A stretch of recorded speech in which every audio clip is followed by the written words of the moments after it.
Hello happy souls, welcome back to my channel. This is Charlotte with Happy Twins 1111 and I'm delighted to be back with another reading. This is the you and them reading, the one you voted for on my community page. If you were one of my subscribers that asked for this, I will be doing the other ones as well, but I wanted to know which to do next and I haven't done a you and them reading for months. And this is the reading in which we look at the relationship between you and your person, and perhaps you're not even in a relationship. Let's say the situationship between you and your person. So we will be looking at what energy each of you is showing up in for this connection, how you're each thinking and feeling about one another, and we'll also be looking at what's shifting for each of you and how this all adds up and impacts the connection. We'll also be bringing forward all the necessary guidance to help you find the best way to move this forward for the highest good of all concerned. In this reading, I really hope to illuminate all the blind spots, the things you can't see or won't see, that are going to help you make sense of things and improve things between you and this person. So, 4 lovely piles for you to choose from. In pile number 1, we have Phosphorite, and for that pile, I will be using the Starchild Tarot. For pile number 2, we have Fluorite, and for that pile, I'll be using the Joyseeker Tarot. For pile number 3, we have the Angelite point, and for that one, we will be using the lovely Omens Tarot. And finally, for pile number 4, we have the Chrysocolla point, and for that one, we will be using the Way of the Panda Tarot. Now, take your time choosing. There's no right or wrong way. If you find that you're drawn to more than one pile, just watch more than one pile. It just means there's messages in them for you too. You can pause the video and douse over them if you want, or just see which crystal you're drawn to. And remember to make a note in the comments of which pile you chose today. Because you're only watching a fraction of the video, YouTube will recommend it to you at a later date, usually in perfect divine timing. If you've made a note of the pile you've already watched, you'll remember not to watch it again next time. So the timestamps are in the description box below and also pinned at the top of the comments. That will take you straight to your pile and I will see you there. Hello pile 1, welcome to your reading. You have chosen the Starchild Tarot and the Phosphorite. We'll be moving that one over there. We will read that in a moment. But let's give these a shuffle. This is the you and them reading, back by vote. You subscribers voted for this one, although it was a pretty even split actually between this and some other readings, so I will probably do all of those. But let's get into the you and them reading. This is the reading in which we ask what's going on between you and your person and this situationship you're in. In this reading, I actually used 3 decks because we're going to look at the energy of both you and your person, and we're going to look at how those energies connect. So we'll be looking at the energy that each of you is bringing to this situation at the moment. We're going to look at how each of you is thinking and feeling about the connection. We're going to look at what's shifting for each of you. And finally, we will bring forward the very necessary guidance. There will be an extended reading today. You can always find the link to that in the description box below. And we'll be using the oracle cards and the charms as well. So let's do this. I'm going to give these a really good shuffle. And whilst I'm shuffling, it's a really good time for you to take a deep breath. Set the intention that you're ready and willing to receive the messages that are meant for you. And also to ask the universe for a sign. And a sign is just something that the universe can show up in the reading to help reaffirm your faith, to help you trust in the messages that come through for you. And it can be anything at all. It could be an animal, something from nature. It could be a word, a place, or a song name, or an object. It could be a god, a goddess, or deity, whatever works for you. Now, for your energies, pile 1, I'm going to be using this Starchild Tarot deck. And for your person's energy, we're using this one. This is the Curious Creatures Tarot. And then for the connecting energies down the middle, we'll be using the Spirit Speak Tarot. I'll show that one to you as well. That's this little dinky one here. So let's draw some cards. What is going on between you and them, pile 1?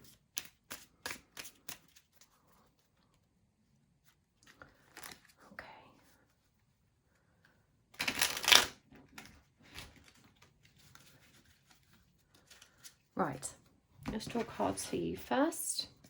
So how is pile 1 thinking and feeling No, I beg your pardon. What is the energy that our pile 1 viewer is bringing to this connection right now? Okay, so we've got the Strength card. That's Leo. We've got the 6 of Swords. And we have the 6 of Wands in reverse. And how is pile 1 thinking and feeling about this connection? We've got the Page of Cups.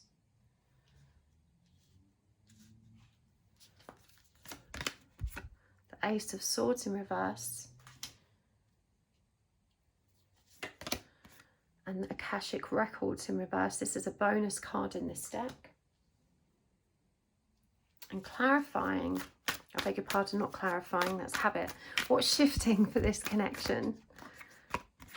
We've got the Page of Pentacles, or crystals as it's known in this deck. The Ace of Cups.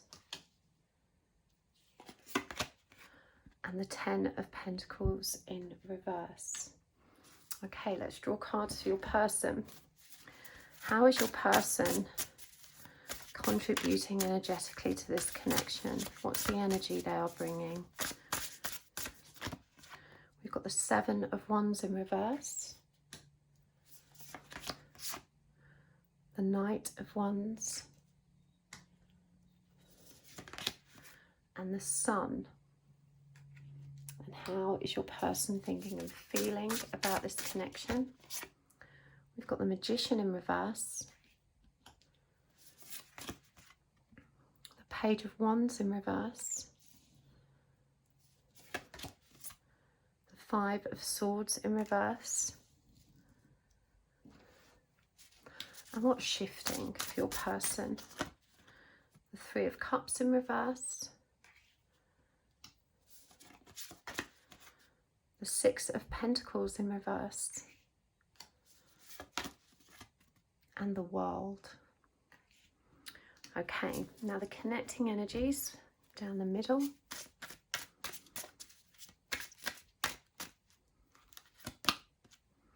This is the 8 of Cups for the connecting energies, the connecting feelings.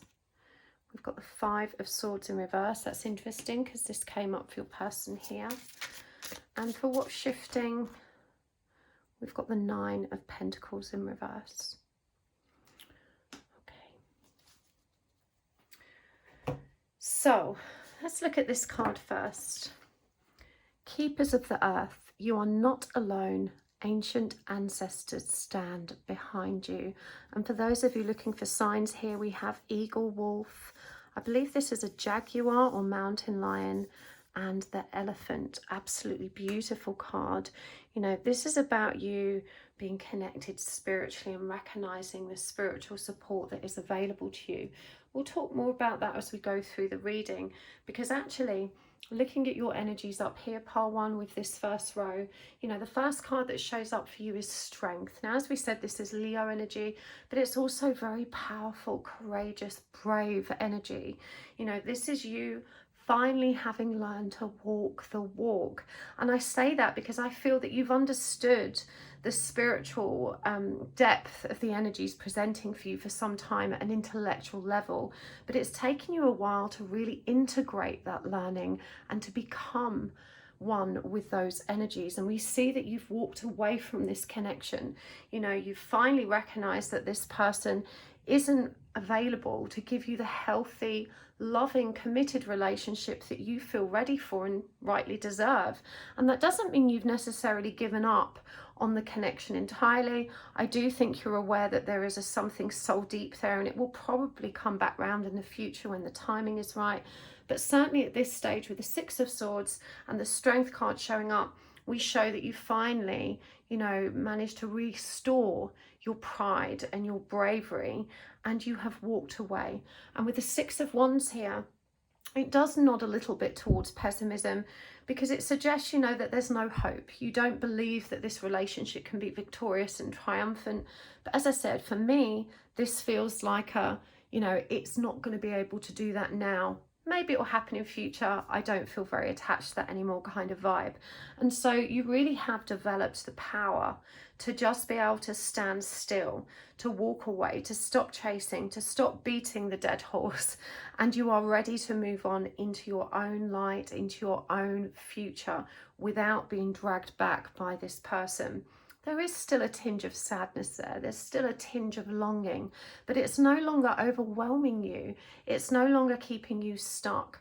And it just feels like it, you know, the timing was so right for you, and you feel so relieved to finally be able to walk along your own path without constantly glancing behind you to see if your person's catching up. For them, we have the Seven of Wands in reverse, the Knight of Wands and the Sun. Interesting, more Leo energy here. But what's interesting about the Seven of Wands is that since you've kind of stopped chasing them, that very firm boundary or barrier they had in place to kind of keep you at arm's length has subsided. You know, now they recognize you're not coming after them like a rabid dog. They've relaxed somewhat. They've relaxed their boundary. You may have even noticed that they've been slightly more communicative. And of course, it's always the way. You know, the minute your energy comes into balance, the magnetism between you increases dramatically, and they're kind of pulled back in. But we see with this Knight of Wands energy that you made the right decision, because the Knight of Wands, and I want to point out that we see them coming towards you in this card, but the Knight of Wands, even though it's you know, a very passionate, very sexy energy, it's also very flighty and unpredictable. You know, this person may feel a powerful urge to kind of come rushing towards you, but they still have no intention of committing to anything. The Sun is quite a nice energy for them to be bringing to the table. You know, this reassures us that they're, you know, they're at least being bubbly and cheerful and pleasant in response to you. And it just feels like overall, you know, there are no major hard feelings here. Everyone's just trying to be very decent. In fact, the connecting energy is the Eight of Cups, and that's so interesting to me, because the Eight of Cups is the card that's about running away. But usually I say it's running back to yourself. Obviously, 8 is an infinite number. It's also a very significant number to twin flame connections. And so I really think that, you know, this is more of a, not so much running away from each other, but running toward yourselves, doing whatever satisfies each of you. And actually, I think your person's been doing that for some time. You know, they're very comfortable satisfying themselves and have been very resistant to making the connection stable or committed. But for you, you've only just got comfortable with the energy. You've kind of surrendered to what is. You've recognized your person's inability to show up and commit, and you've finally taken the path back towards yourself. So this is really beautiful energies here. Now, the feelings and the thoughts that are coming through for each of you are a little bit more revealing. To help us dig a little bit more beneath the surface, we can see here with the Page of Cups over on your side, pile 1, that ultimately you still feel quite romantic and sweet towards your person. The Page of Cups is a really innocent and lovely energy. I refer to it as the crush energy. You know, when you were like 15, you had a crush on some pop star and you're obsessed with them and you daydreamed about them all the time. Well, I did anyway. Mine was Robbie Williams from Take That. Can't stand him now, isn't that interesting? But anyway, this is that lovely, nostalgic, quite sweet energy. You know, you still hold them in high esteem, but being a page, those feelings are no longer kind of overwhelming. You know, they've stopped maturing because realistically they've had nowhere to go and to grow. With the Ace of Swords in reverse, you may be now doubting your initial assessment of this connection. You may be wondering, you know, were we twin flames? Were we kind of past life lovers or soulmates? You've been doubting your spiritual faith and your spiritual understanding of what this journey is, but you're still grateful. This is the energy of kind of, well, you know, I'm not so sure what it is anymore, but actually I've arrived at a point where it doesn't matter so much to me. I've arrived at a point where I feel good regardless.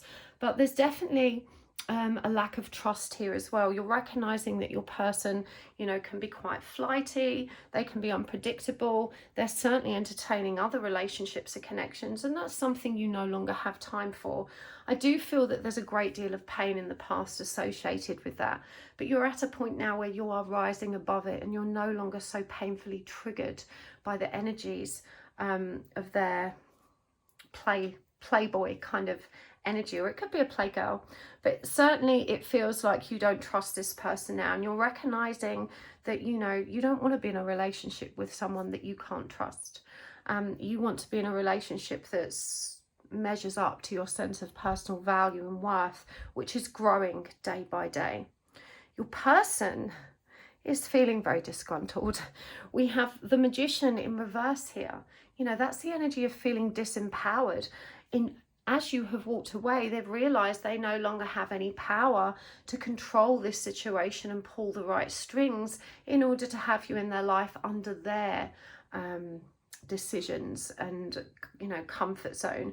Previously, they were able to stroll in and out of your life as and when they pleased, because you were always so welcoming and inviting and happy to receive them. Whereas nowadays, you know, you have a much firmer boundary. They've realized that they have to compromise theirs instead. And actually, boundaries, I feel, has been a major issue for you two. Because they had very firm boundaries and you had none, it was always you that compromised, you know, that met their needs rather than the other way round. Now that you've kind of drawn a line in the sand and you've developed a healthy boundary and walked away, they are realizing that they have no power, you know, to just show up and do what they want. And they're not necessarily feeling good about that. It's definitely triggered a very fragile ego. And we can see here this Page of Wands in reverse. They now feel very shy about being so playful and cocky and cheeky as they may have been previously. They're a lot more sheepish and quite a lot, I would say, humbled by what's happened between you. They're certainly not feeling as powerful.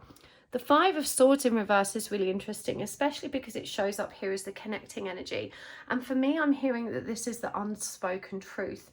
You know, at various points throughout this connection, you've both been very pissed off with one another, especially you, part one, but I feel you've never actually expressed that. I'm hearing that you've been very controlled, that you've kind of learned to rein that in. And even though there was some ill feeling around this decision to walk away, you've mostly put that to bed. But this person's got ill feeling as well. They're really annoyed that you've just suddenly decided, actually, I don't want them after all, because you were so loving and so receptive and so available to them previously. But there's a part of them that knows that they're not justified in lashing out at you about that. There's a part of them that is aware that, you know, they didn't deserve that because they didn't reciprocate equally. They didn't offer you any commitment. And so even though they feel somewhat aggrieved and annoyed and frustrated about it, they're definitely not expressing this. Then, you know, in fact, that I feel they believe would disempower them even more. It would give you too much power and control to know how annoyed or upset they actually are about your decision to walk away. Because I really think they've styled it out. You know, I really think they've kind of pretended, yeah, of course, that's cool. I just want you to be happy, do what you've got to do. But deep down, they're pretty annoyed, you know. But they're aware that it's not a healthy thing to express. And this Five of Swords as the connecting energy shows how much water is actually under the bridge for both parties. For this pile one, you know, this is the energy of, wow, you really strung me along for a long time. But rather than being too angry at them, I feel that a lot of the anger is directed at self now. You know, this pile one, you have become aware that, okay, you know, I wasn't a victim. I was a willing participant in this runner-chaser dynamic. You know, I chose to show up and betray my own boundaries. And even though I'm, you know, a bit annoyed with them, I realise now that I need to be accountable to myself. And so you both have different reasons for not having communicated the grievance, but I do think, you know, there is some unspoken ill feeling bubbling beneath the surface, which perhaps still needs to be put to bed. In terms of what's shifting, the Page of Pentacles here for pile one. This is a beautiful energy to start with because it shows us that you're not really in a rush to do anything in particular. You're very comfortable in the power of now. You're very satisfied just enjoying your present. You've worked really hard to establish the very balanced and aligned perspective you have now. You've worked really hard to regulate your own emotions and to bring yourself back to a state of contentment and peace. It's not to say that life's perfect, but you no longer feel so painfully triggered that you can't cope with life or this situation. And so the Page of Pentacles is about, you know, I don't really need to take any specific action. I'm just kind of biding my time, observing, and moving step by step in the direction that feels right to me. The Ace of Cups here demonstrates that energy of focusing on self. This is all about me now. Finally, I have met the one, and it's me, and it's really working out. This is the energy of really revering the wonderful state of solitude and the power in that you have managed to find and establish. And we can see here with the Ten of Pentacles in reverse that you have let go of that overwhelming addiction, obsession and need to be in a relationship. You know, you now are focused on standing on your own 2 feet, standing in your own power, and knowing that from that healthy, balanced place, you actually create more opportunities to align with your highest potential timeline as far as relationships go. And what a wonderful energy to be in. You know, this is the energy of, well, you know, a relationship would be lovely, but if it happens, it happens. If it doesn't, I'm good. And that's a complete contrast to where you were not that long ago, in which, you know, being without a relationship felt really uncomfortable and painful for you. Your person, what's shifting? Oh, I can't help say, but I do think they're throwing their toys out of the pram somewhat. You know, I think given your rejection of them, they've definitely decided to pull back socially. They may be less inclined for those spontaneous visits or popping up expecting you to be at their beck and call. We see with the Six of Pentacles in reverse that the only way they have of re-establishing some power is to go hard into that play hard to get mode. And so don't be surprised if they suddenly up their game in terms of communication. And it amuses me to see this, because I feel like pile 1 is so far past that game, so much more deeply rooted in authenticity, that not only will you not be triggered by this, but you'll see it for the childish strategy it is. You know, this is them trying to regain power, control and composure by pretending, you know, I'm not interested, I'm going to play it extra super cool so that they really think, you know, I'm hard to get.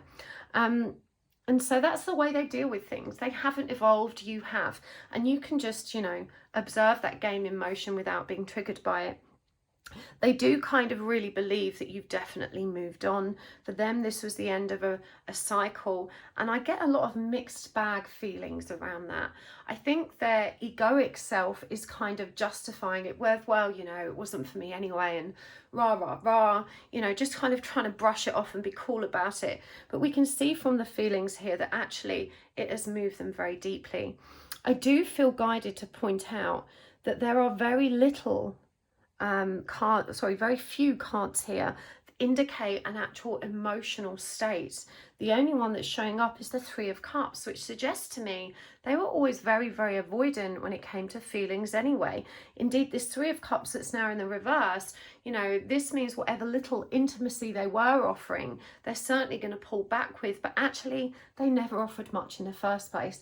This is someone whose heart is very much concealed by the games they play in order to maintain safety. They were never good at opening up anyway, and we certainly don't see that changing anytime soon. And you mustn't labour on that, pile 1. It's not your fault. You know, you are a very deep and loving person, and you can continue to move forward along that path of developing the emotional self. That will stimulate them to do the same if you're twin flames, because there's a shared energy there. But ultimately it can't do the work for them. And if I'm being really honest with you, I think you made absolutely the right decision to finally walk your own path, because they are definitely behind the curve. They're not going to catch up anytime soon. At the moment, they're trying to pretend they don't care. Now, of course they do. It's just that they're very good at detaching from the emotional self. And so they're good at kind of, you know, creating the impression of not caring and like they've just moved on. But when we see the Nine of Pentacles connected together here, this is a really interesting one for what's shifting. Now, for some of you, this refers to you being work colleagues. And so it may mean that because you've decided to move on, that is the end of that working relationship also. For some of you, you may not be work colleagues, but perhaps you had financial connections with one another somehow. Maybe, you know, you passed work to one another, or you collaborated in some ways. Certainly for those where work is involved, we're going to see an ending to that, and both of you moving in separate directions. But the Nine of Pentacles is also about self-sufficiency and balance, and the fact that this has come up in reverse is a warning to you both, because you've kind of struck out on your own. And what the universe is saying here, you know, you're going to be triggered. Not so much, but there's going to be moments where you wobble. And actually, when people move into the energy of surrender and acceptance in these connections, they can tend to get really annoyed with themselves when they find themselves falling off the wagon and suddenly feel a resurgence of chaser energies or needy energies or longing energies. Please trust that that's normal. It happens to everybody. You know, learning to stay balanced on that tightrope is an ongoing lesson. So don't beat yourself up if you find that you stumble and trip and slip back into old habits. You will quickly reinstate yourself in the energy of power and surrender that you're meant to be in. But this does suggest to expect a slight tumble.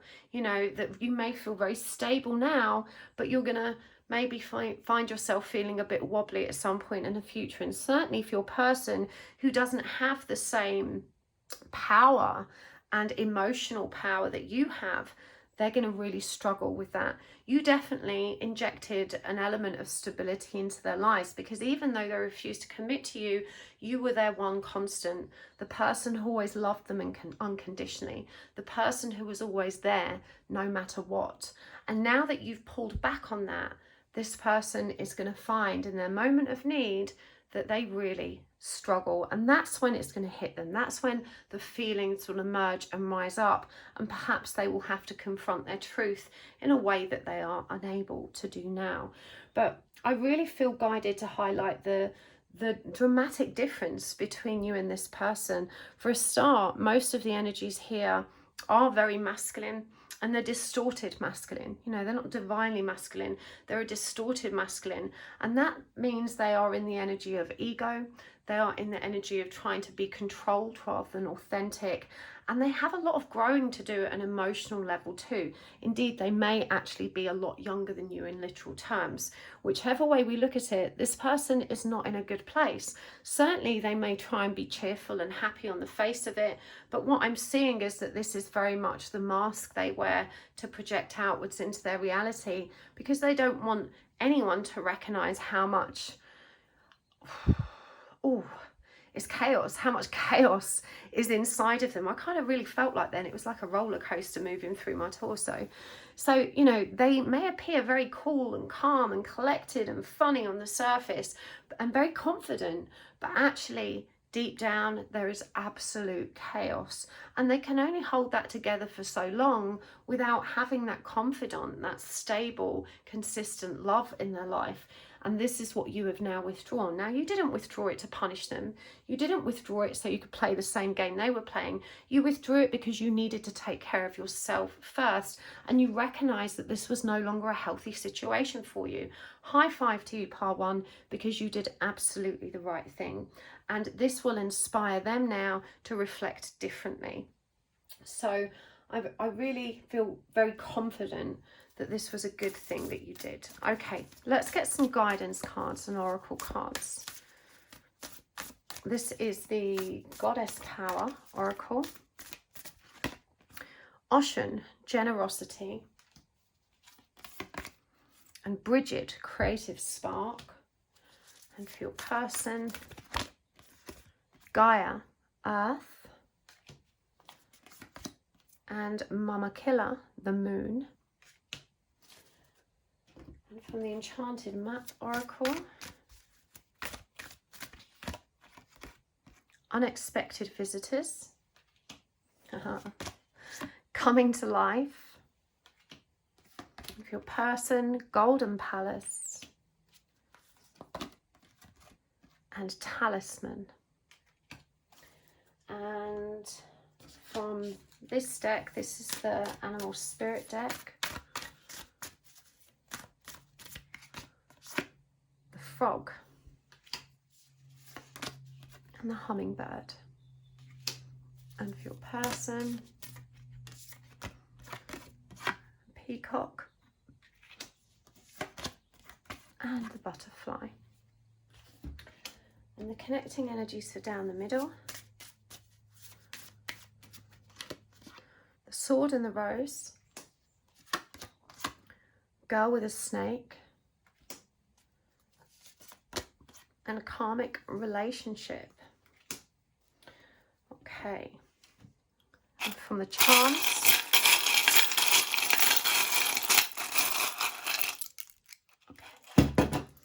see what we've got here. Okay, so we've got the rose quartz heart, the you are safe with me, don't overthink it, the 3 of swords, and the Rolodex. Okay, I'm going to pop them down here and read those in a moment. So guidance for you, pile 1. Generosity and creative spark.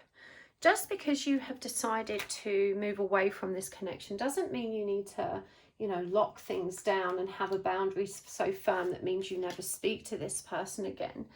You may find that they pop up again. We have this unexpected visitors, and I love how sheepish this girl looks. You know, she's kind of on her hands and knees. Hello, can I come in? It's such a sheepish energy, isn't it? I do think your person is likely to pop up again.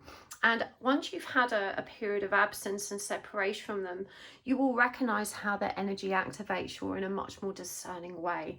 And we see this coming to life energy. And this is always one of the most fascinating things to me about my connection, because even when, you know, I feel like I don't need to see or want to be with my person, when I am in their physical presence, they activate my energy in a very powerful and interesting way. And you have to trust that those interactions are purposeful, that the universe will conspire to bring you together at the most opportune moment, so those activations and upgrades in your energy can occur. So it's not the case that, you know, things are going to shut down for good and they're done. This person still sees you as their stable space and their stable base. So they're going to return to you and seek your support when it's necessary. We can see here that empath and narcissist paradigm, being charmed or used, enable and boundaries. And this is where you have to be really coherent in the future, because previously, as we discussed, you didn't have boundaries, and so they were able to have really firm boundaries. No, I don't want to see you every day, I don't want to even see you every week, I don't want to see you every month. And you know what you're going to do about it? No shame, no guilt around them having very firm boundaries and choosing according to what suited them. And so when they come, you know, tiptoeing back in, expecting your support, you have an opportunity to start over with those boundaries. And this is where you really need to focus. Now, I'm guided to remind you that it's your responsibility to uphold your boundaries. You know, don't be one of those people that's like, oh, they come in and they just smash my boundaries down every time. No, they don't. You allow your boundaries to be smashed down every time. It's your responsibility to uphold them. And this is a lesson that you're being challenged with as this connection evolves, as you being the largely absent, moving in your own direction person. It says here, clarity, truth, revelation, solidarity, force, honor, protection, and power. Now, truth is your best friend in this situation. The truth will always liberate you. It takes a great deal of confidence and power to speak our truth, because we have to allow ourselves to become detached from the potential outcome. In fact, in most cases, the reason we don't speak our truth is because we're scared of the impact of what we're going to say. Will this cause the person to run away? Will it frighten them? Will they feel rejected? Will it ruin things between us? Of course, when you are confident and you can stand in your power, you are much more you're going to be much more inclined to tell the truth and not be so attached to what the response might be. And actually, it's the truth that liberates you. It's the truth that sets you free, because people make decisions based on what they know and the information they have. So it's once we start really speaking authentically and communicating authentically that we disarm the other person who is still wearing the mask, playing games, still has their fancy strategy. By being vulnerable enough to be authentic ourselves, we also create space for them to do the same. So, you know, this is where your connection is moving to. And you're going to feel a lot of creative ways in which you can begin to communicate truth when those interactions arise. Now, for your person, We see the Mother Earth energy here in the moon. And I thought that's such a beautiful contrast, especially in relation to what it says here. These cards are very similar. And when we're talking about ancient ancestors, of course, if this person is a soulmate or twin, they are indeed your ancient ancestor. And so what we're seeing is them recognizing you as that earthy, nurturing, gentle part of themselves, and also that intuitive connection which never really seems to relent. We can often assume that the masculine counterpart doesn't necessarily notice all the weirdness, all the syncs, all the bizarre interactions that occur within these spiritual relationships. But believe me, they do. And your person here with this moon card is very, very aware of it. We've got talisman, and so they definitely have some trinkets that remind them of you, things that they've shared that they hold dear and actually have a very special connection to. This could be a crystal or a piece of jewelry or something else that you have shared with them. I'm just looking close up at this and seeing what's here. There's some signs here which may be significant. I can't work out what this creature is. There's something jellyfish about it, and that looks like a kind of light or compass is dangling. We see the yin yang symbol. Daisy's here. I'm not sure what that symbol is by her feet, but yeah, there is something that they, you know, hold and keep close in order to remember you by. And I want to remind you as well that this person doesn't even know why they didn't commit. They just knew that it felt too intense and that they weren't ready for it. We mustn't jump to conclusions and assume that, you know, it's because they don't see that potential in us or because they don't care about us enough. Certainly this is the energy of someone that doesn't even understand why they have chosen a different path, just that the thought of coming together at this time felt too overwhelming and wrong to them. And of course, when the energies are unbalanced, that is exactly how it's going to feel. You also have frog energy here and hummingbird, and you have peacock and you have butterfly for them. Now, the frog is all about new beginnings. It's the energy of fertility, of growth, of rapid transformation. And of course, the hummingbird is that sweet nectar. You know, all the silver linings and the wonderful gifts and blessings contained within our experience. I just feel like you are moving into calmer waters, whereas the peacock and the butterfly, you know, similarly transformative, but what we're seeing with the peacock showing up is a collapsing of the ego. Now, I firmly believe the karmic relationship sits on their side, and actually I'm hearing there were many of them. You know, it wasn't necessarily that they had a stable relationship in the background, it's that they were a bit of a Peter Pan energy that liked to be footloose and fancy free. And it says fleeting triggers, turmoil, resentment, lessons, letting go and loving you. And so I just feel that, again, in the absence of that nurturing, consistent and loving support, they're really going to start feeling the pinch of the separation, and they may come in and play those old games again, so you need to be prepared. You are safe with me. This is what they are longing for, because this is what they felt. You know, you didn't judge them, and even when you were frustrated or annoyed with them, you handled them with kid gloves and in such a loving way, and they felt so safe with you. And that's what's been removed, and that's why they're annoyed, because, you know, they wanted to have their cake and eat it. They wanted to keep that security whilst also, you know, dangling that carrot in the hope you'd stick around and keep supplying them with what they needed. Again, empath, narcissist paradigm, the Rolodex. At this stage, I really think they are hoping you will change your mind, that time will shift things, that you'll feel the agony and pain of the separation, that your love will be big enough to allow you to return and continue giving to them with gay abandon. I don't think that's true now, Part 1. I think you have long since moved past the desire to give and give and give without reciprocity.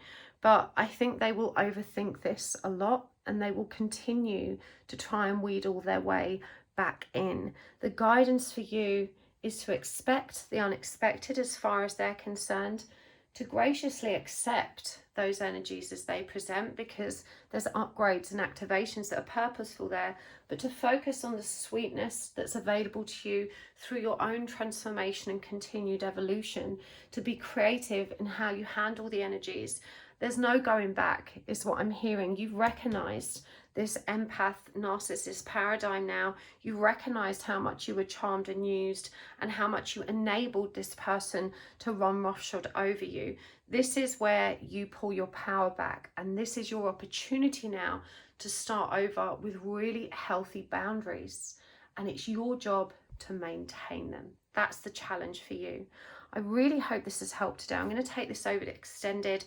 I want to go deeper in extended because I want to look more about what came before, what led to this, and what you need to see about that now to continue absorbing, and evolving through the lessons that were presented. I'd also like to get some more insight into, you know, what we can expect from them in terms of the transformation, because there's definitely a collapsing of the ego here. You know, the peacock is that charming, cocky, showy, offy energy, but the butterfly is the transformation occurring that collapses the aspect of self. And so I really think it would be useful to explore that more deeply as well. If this resonated for you and you would like to watch the extended, the link is always in the description box below. But thank you so much for joining me here today. I appreciate it so much. Don't forget to check out my website. My tarot class starts this weekend. If you would like to learn to read the tarot cards like I do, come and join us. It's a live class on Zoom and I can't wait to see you there. All the information is on my website at happysouls1111.com, and you can also book a reading with me, a private one, if you sign up to the mailing list on the website, and you will be the first to know next time I open my diary. But in the meantime, thank you so much for being here today. Don't forget to make a note in the comments of which pile you've watched. Thank you for your likes, thank you for subscribing, and thank you so much for taking the time to watch the commercial adverts in my video. It really does make the world of difference to me and my channel, and I appreciate it so much. Thanks so much. Take care, pile 1. Hello, pile 2. Welcome to your reading. You have chosen the piece of beautiful fluorite and the Joyseeker Tarot. I'm going to move this over here, and today we are asking about you and them, you and your person. What's the situationship between you? What's really going on here? This is a reading in which we dig deep. We look at how each counterpart is showing up, the energies they're bringing to the table. We look at how each of you is thinking and feeling, and of course we look at what's shifting for both of you, and we bring forward all the necessary guidance. The goal of this reading is to help you understand the blind spots, the things you're not seeing or can't see, the things that you need to know to move this connection forward for the highest good of everyone involved. So let's do this. We're going to give these a shuffle, and whilst I'm doing that, it's a really good time for you to just take a deep breath, to set the intention that you are ready and willing to receive the guidance you need the most today. You can also use this opportunity to ask Spirit for a sign. That gives the universe a chance to really communicate with you directly by showing you an image of something you've asked for specifically. It helps to anchor your faith. And you can choose anything at all. It could be an animal, an object, something from nature, a song, a place name. It could be a god, goddess, or deity, whatever works for you. There is no right or wrong. Let me know in the comments if your sign comes up. I love when that happens. We're going to use the oracle cards and the charms today. And just a quick thank you for those of you that have already hit the like button. Don't forget to comment down below with the pile you chose. YouTube will always recommend this reading to you again when you don't watch it all, which if you're only watching one pile, you won't. And I always find that's in perfect divine timing. And thank you to those of you that take the time to watch my commercial adverts. It really does mean the world of difference to me, and it's a perfect energy exchange. 1 minute of your time for the free reading you received today. Thank you so much, the generous souls that do that. I really, really need it right now, I'm not gonna lie. So it's so much appreciated. Okay, now for this reading, I actually used 3 decks because this one is going to represent your energies, and for your counterpart, I am using the Curious Creatures Tarot. Huge fan of the creator of this deck. She got picked up by Hay House a couple of years ago, which was really exciting. I love supporting indie creators. This is actually the Hay House version, and you can buy it really cheaply on Amazon.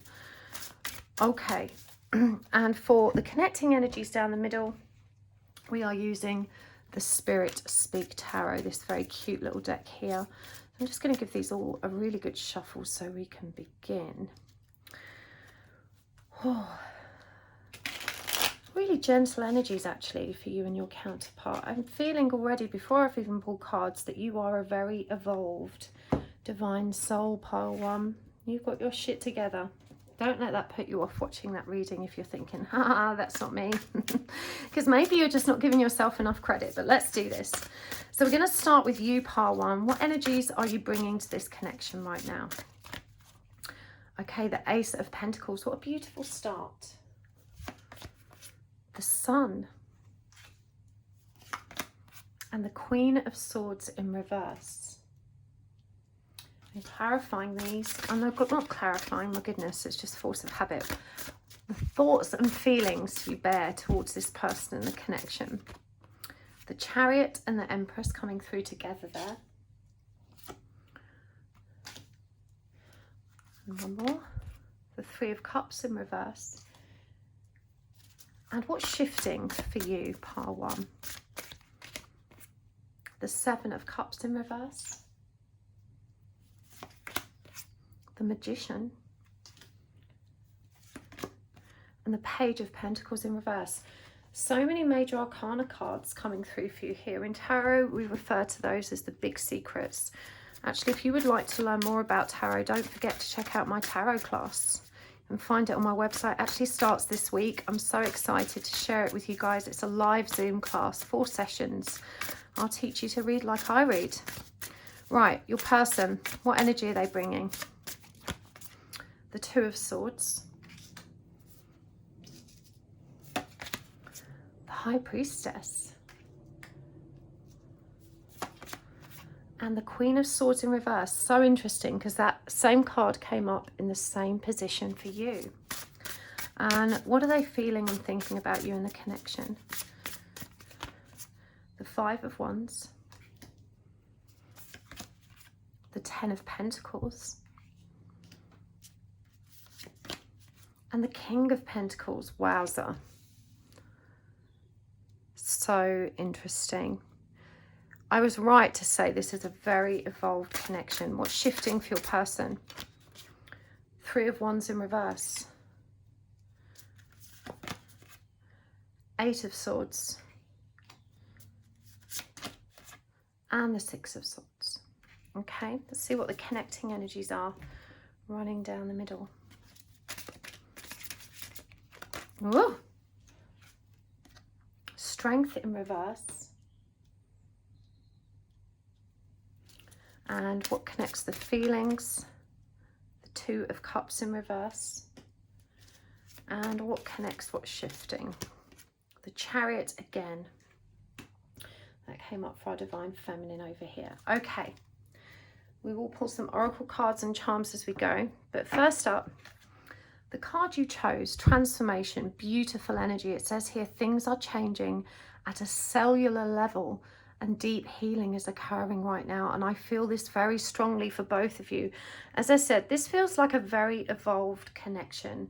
Now, I know that most of my readings are twin flame focused. Obviously, the guidance within them when I do these relationships readings can apply to any connection, but I can't help but notice this is a very evolved spiritual connection. There is no doubt about it. And what we're seeing here is two counterparts that are growing exponentially. Now, I'm going to start with you, pile one. I'm going to assume you're the Divine Feminine. And remember, Divine Feminine, Divine Masculine, that's not necessarily gender specific. You could be a Divine Feminine in a male body or a non-binary body, and the same for the other, okay? You start with Ace of Pentacles, the Sun, and Queen of Swords in reverse for the energy you're bringing. And this is really significant because the Ace of Pentacles shows us that you've turned a dramatic corner. There has been a powerful shift and you are feeling so much more contentment and peace. It's really interesting to me, we saw this kind of shift in pile one, but I feel like for you, pile two, this shift is very intense. You have literally emerged from the darkness like a phoenix rising from the ashes, and you have been reborn. And this sun energy shows us that dramatic transformation, also indicated here with the butterflies. Such a beautiful, sunny, happy energy. The bumblebee shows up here as well, which I think is a significant collective symbol.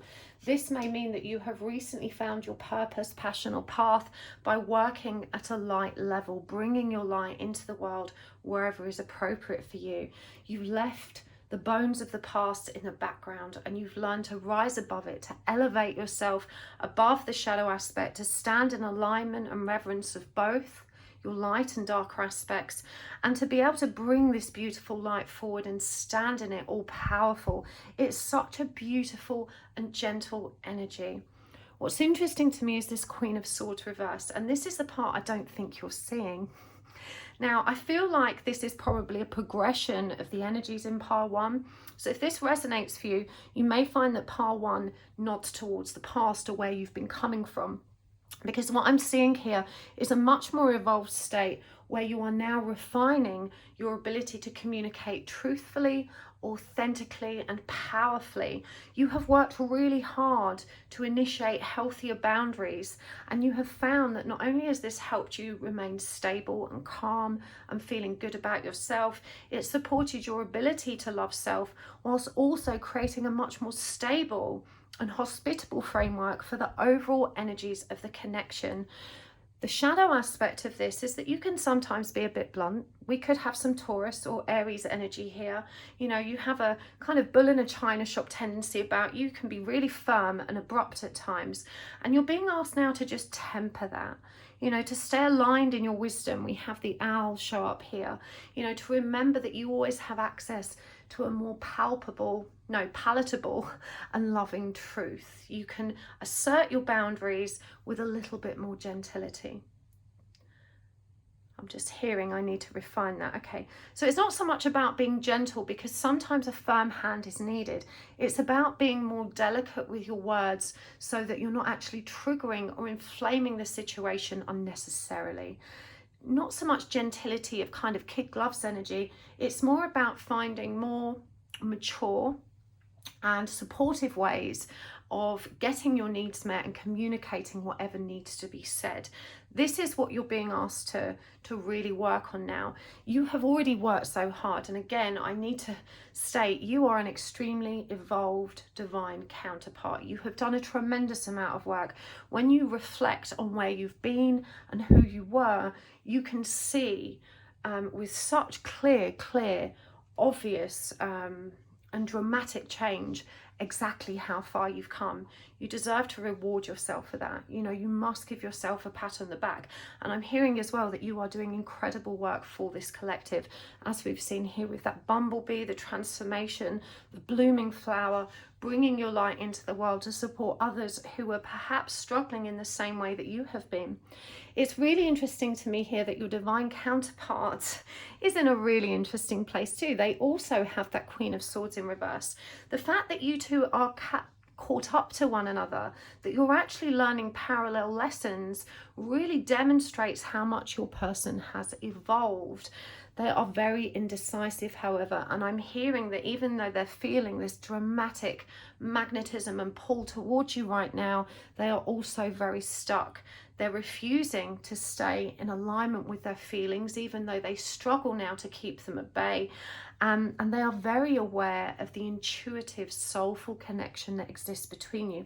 Indeed, they may actually be expanding their own awareness through the act of psychic development, spiritual exploration, you know, really assessing their own belief system and digging deeper to connect with their own spiritual values. But the Queen of Swords in reverse, just like you. And isn't it interesting how these are two different decks, but both of them feature the owl, symbolic of wisdom. But we can see here on the masculine side that the peacock feather is there, symbolic of ego, still interfering with that opportunity to communicate authentically and mindfully. You're both struggling with the same thing, and you may find this creates kind of mini conflicts. And I don't think it's like a serious or grave conflict where you're having explosive meltdowns. I think it's where you kind of quietly trigger one another and feel a bit, you know, miffed, and maybe both of you go silent for a bit while you kind of calm down. It's that kind of energy. But I feel like it's definitely down to how each of you communicates, and that you're both powerful communicators, and you're being challenged to communicate from the higher self, to communicate from the energy of pure truth and love. This is where you're both struggling and butting heads. And also, because I think your situations are quite complicated as well, your person's indecision is also still very triggering for you. I'm intrigued that the Two of Swords here is represented by a cheater. And again, I came to this conclusion that your person probably has a karmic. They may be married or deeply involved in another relationship. And so this indecision is very intense. They're certainly coming into awareness that this connection hasn't gone away. They've tried to run from it in the past. They've tried to resist it. They've tried to avoid it, and they've tried to bury their feelings. And despite their very best intentions, they have failed to do that. The connection has remained alive in their hearts, in their mind. And so they're now coming to terms with that and trying to explore what it means and how this impacts the need to make different choices. And it's when it comes to the different choices that they are really struggling. We can see in this Two of Swords that they're still wearing the blindfold. You know, it's easier for them despite the growth. And I've just noticed that this cheater's sat on a tree, and look how masculine that position is. The body language there is so raw, isn't it? You know, look at my crutch. It's such a powerful masculine energy. But they've also got this blindfold on. You know, they're still afraid of seeing the whole truth and nothing but the truth. And so they have this habit of kind of replacing the blindfold when it doesn't suit them to face this. And I do think they are very overwhelmed by it. You know, part of them feels the excitement and the buzz of this connection, and they kind of, you know, they're coming to terms with this telepathic, almost psychic connection, which really they find awe-inspiring and very, very interesting. I really think they enjoy that part of it. They love that they can close their eyes when they go to bed and find you there within them. But it's also intimidating.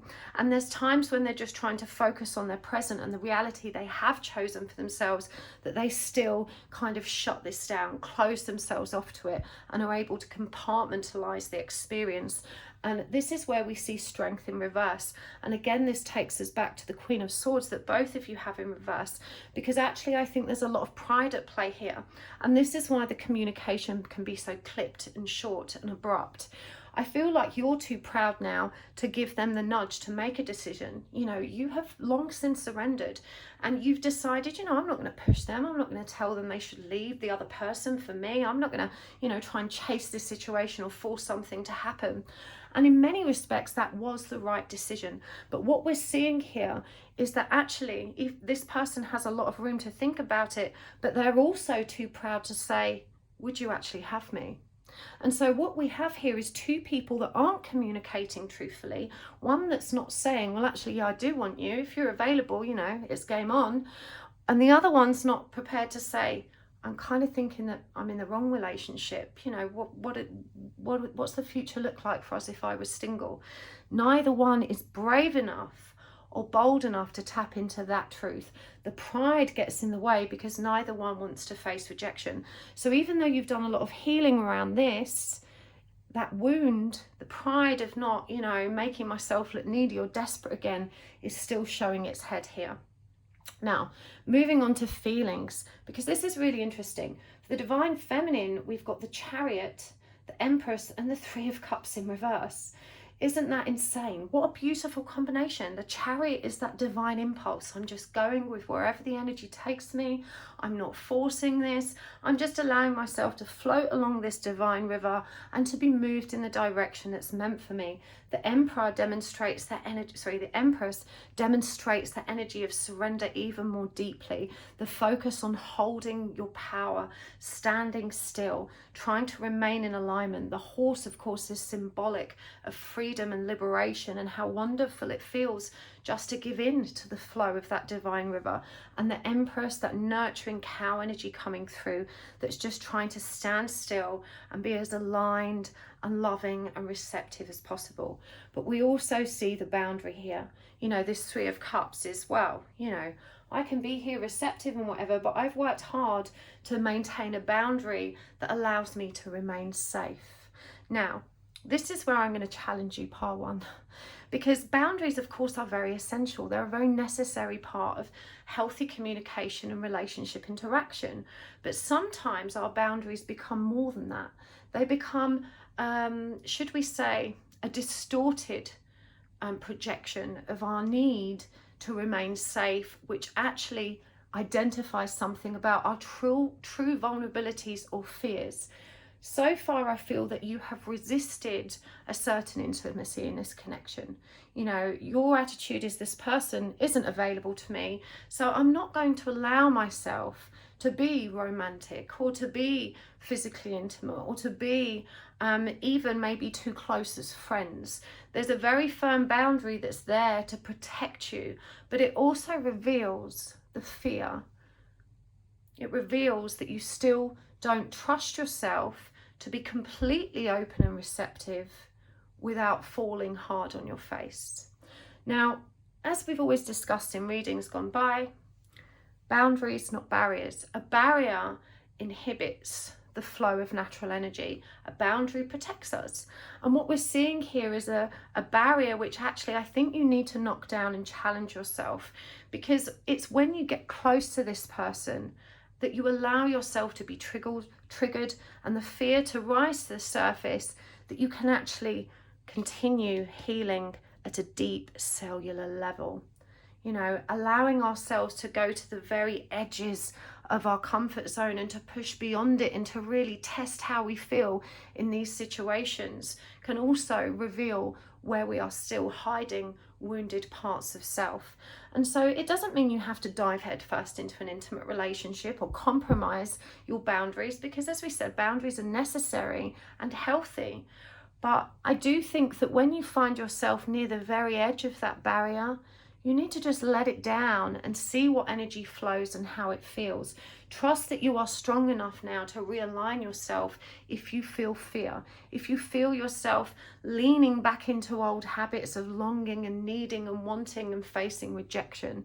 This is where you're going to find the truth of who you are right now. There is more work to be done there, but you have to let the barrier down a little to allow the energy to flow enough to be able to notice its presence. Your person, they are still playing a game, and we can see here that this Five of Wands is actually demonstrated as a tug of war. You know, this is that back and forward of them wanting to stay in control, constantly dipping their toe in to test the water. This is a sort of person, in the absence of authentic communication, will throw random bombs in to see how you react. I do feel that they're at a precipice in their life where they either need to decide to move on with this connection that they're already in, maybe because they're starting to talk about having a family or things like that. And so, you know, this push-pull energy, they're really looking to see how much you yield and give, how much you still want them, how much control and power they still have over you. Because this Par 1 energy has been very controlled and so surrendered that they have been triggered to think, well, maybe, you know, this person doesn't want me as much as I thought. Or, you know, of course, they're approaching this from a completely distorted way. This push or pull game playing energy, which is designed to keep a person on their toes, is not really getting them the information they crave. And of course, that takes us back to the need for authentic communication from both parties, but both being too proud to actually stand in that energy. This person is seriously thinking of coming towards you.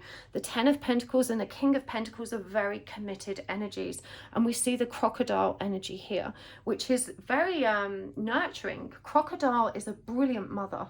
And so I always associate the crocodile energy with that maternal energy. And we see here the little dog as well, that symbol of loyalty. And it's actually a puppy.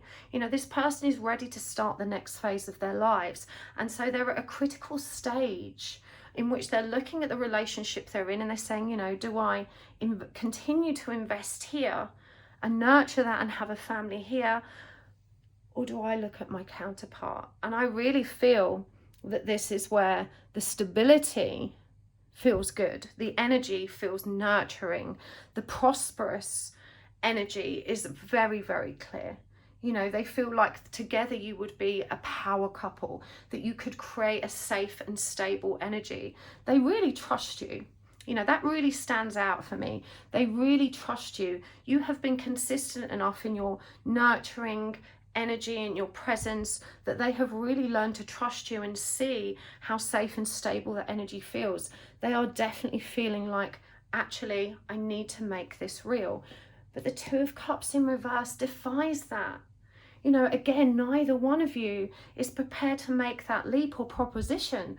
And so it does feel like we're in no man's land, in some limbo state where neither party really knows how to move this forward or what to do. So let's look at what's shifting. For the Divine Feminine, we've got the Seven of Cups in reverse. You know, this is the Divine Feminine saying, listen, I'm not in fantasy land anymore. I'm keeping it real, bitch. You know, I am not painting castles in the sky and allowing myself to dream, you know, aeons into the future about what this connection could look like. I am keeping it real. We have the Magician here, illustrated with a butterfly again, and the flowers, and also the wings, you know, that ability to take off and bloom and transform as the energies present. This is someone that is manifesting in the now according to what feels good in the moment. This is someone who is so powerfully connected to their own intuition that they don't need to project into the future. They trust themselves to take the next step. They know that intuition isn't reaching 10 years into the future and seeing what's going to happen. You know, intuition is knowing what to do now. And so there is no projecting. You know, again, the Page of Pentacles in the reverse. This is someone that's not planning and scheming and plotting and researching and figuring it all out. This is someone that's taking it in their stride and is ready at any moment to manifest and transform from the energies that are present, which they know they only have power over themselves. This is a very evolved Divine Feminine. I know I keep saying this, but you are so ready. And this is why your energy is so magnetic to your counterpart right now. However, the Chariot connecting, remember it was over here, moving with the divine flow, learning how to communicate honestly. For the masculine, what's changing is very, very different. We see with the Three of Wands that fulfillment is not necessarily available to them, perhaps because they weren't able to make the decisions that would lead them there. The Eight of Swords shows them being trapped by their own mind. Now the horse, which we saw over here, remember is symbolic of freedom. But it doesn't look free in this card. In this card, we see the horse again wearing a blindfold, tangled up and seemingly trapped around these swords. And look at these puddles in the background. You know, they're not connected to the emotional depths. They're stood on dry land. And even though they're not really trapped, that they could wriggle themselves free. And look, you can see their arms are crossed, almost like they don't want to be free, you know, and the swords aren't a real prison. They represent the prison of the mind. And then we see the Six of Swords. Now, the Six of Swords is a moving on energy. But we have to remember that it's not clear what it's moving towards. It's represented here with the turtle and the hare. And you can see the hare resplendent in green, sat upon a suitcase ready to go, but the turtle meanders along. This is red root chakra energy. It's about stability. It's about, you know, material decisions and movement. And the tortoise, you know, in no rush to get anywhere, and the hare in no rush either. So, you know, the Six of Swords is definitely about moving out of a stormier water into a calmer one. And what I'm led to believe is that your person is literally at the do or die moment. Am I going to leave the relationship I'm in and go here, or am I going to stay? Whatever I do, I have to move on from one or the other. I can no longer juggle the two. But again, this card is blocked. You know, if this was upright, what we're seeing is fulfillment, you know, the light on the horizon and an energy of coming closer to it. But when it's reversed, it shows us that the ability to make that decision is not available to them. And I'm suggesting to you, Part 1, that that's because they don't have the right information with which to make that decision. Now, this makes it very tricky for you because, you know, you've asserted these real boundaries. You've kept your feelings close to your chest by way of self-preservation and not putting too much pressure on them. But what we're seeing here is a need for both parties to communicate honestly and to really allow one another to make decisions based on real, true information. You know, your person's going to really struggle to choose you if they don't know that you would choose them. So how you communicate that is up to you. The Chariot that comes up here as a what's shifting suggests to me that there is no right or wrong way. That again, you must trust your intuition to choose, and that there are no mistakes. You can't mess it up. The way it will work out will be the way it's meant to. Remember, the Chariot is that divine intervention, the divine flow of energy, that intuitive nudge along the right path. And I really feel like actually it may be, you know, you will be inspired to take a certain action, and when it feels right, you just have to trust it's the right one. This could go either way right now. I really feel that this is a potential union transit. It doesn't mean there won't be others. It just means that your person is on the fence right now, and it looks like they are ready to jump from one side or to the other. But they don't want to be on the fence anymore. That's what I'm getting. They want to choose, but they are not armed with enough information with which to make that choice. And so they're tangled up and they feel trapped, and they go round and round in circles in their own mind. Now let's get guidance cards. This is flowing so beautifully. It feels very intense. Okay. I'm going to use Oracle cards. Divine Feminine. What is the guidance for you? We will, of course, dig deeper in the extended reading. You can always find the link for that down below. But I just feel the need to get some preliminary guidance now. Okay. Mama Killer. This came out in pile 1 for the masculine energy. And I think that's Lizzie. Revelation. And for the masculine, Ceridwen, potential. And Epona, wise leadership. And from the Enchanted Map deck, protecting treasure. And ride the wave.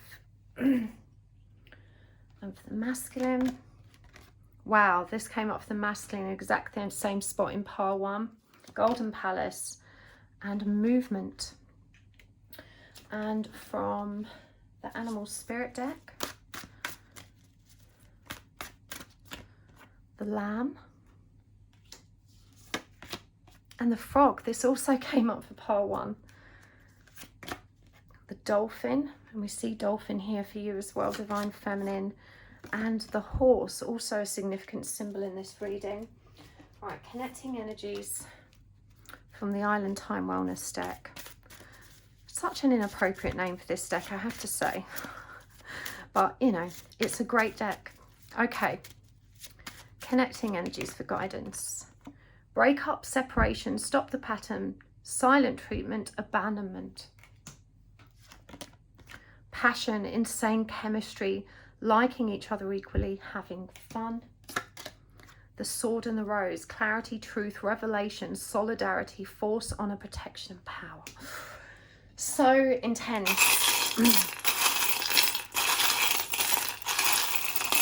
Okay.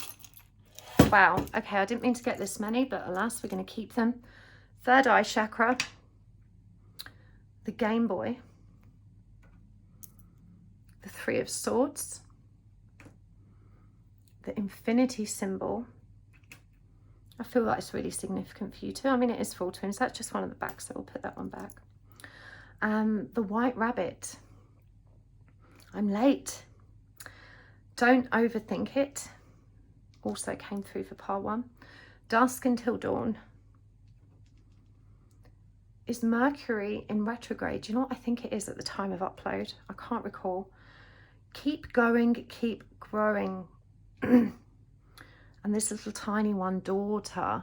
Now, I think this is really significant because that whole time to start a family thing, it feels palpable for both of you, that you're both at a stage in your life where your thoughts are on that topic, and this is why decision is so imperative.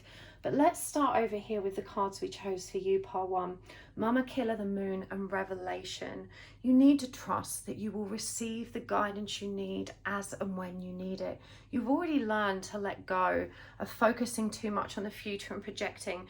You have a healthy balance between making the universe aware of what you would like to manifest, whilst also holding compassion and understanding for the idea that the universe knows better than you what's right in any given moment.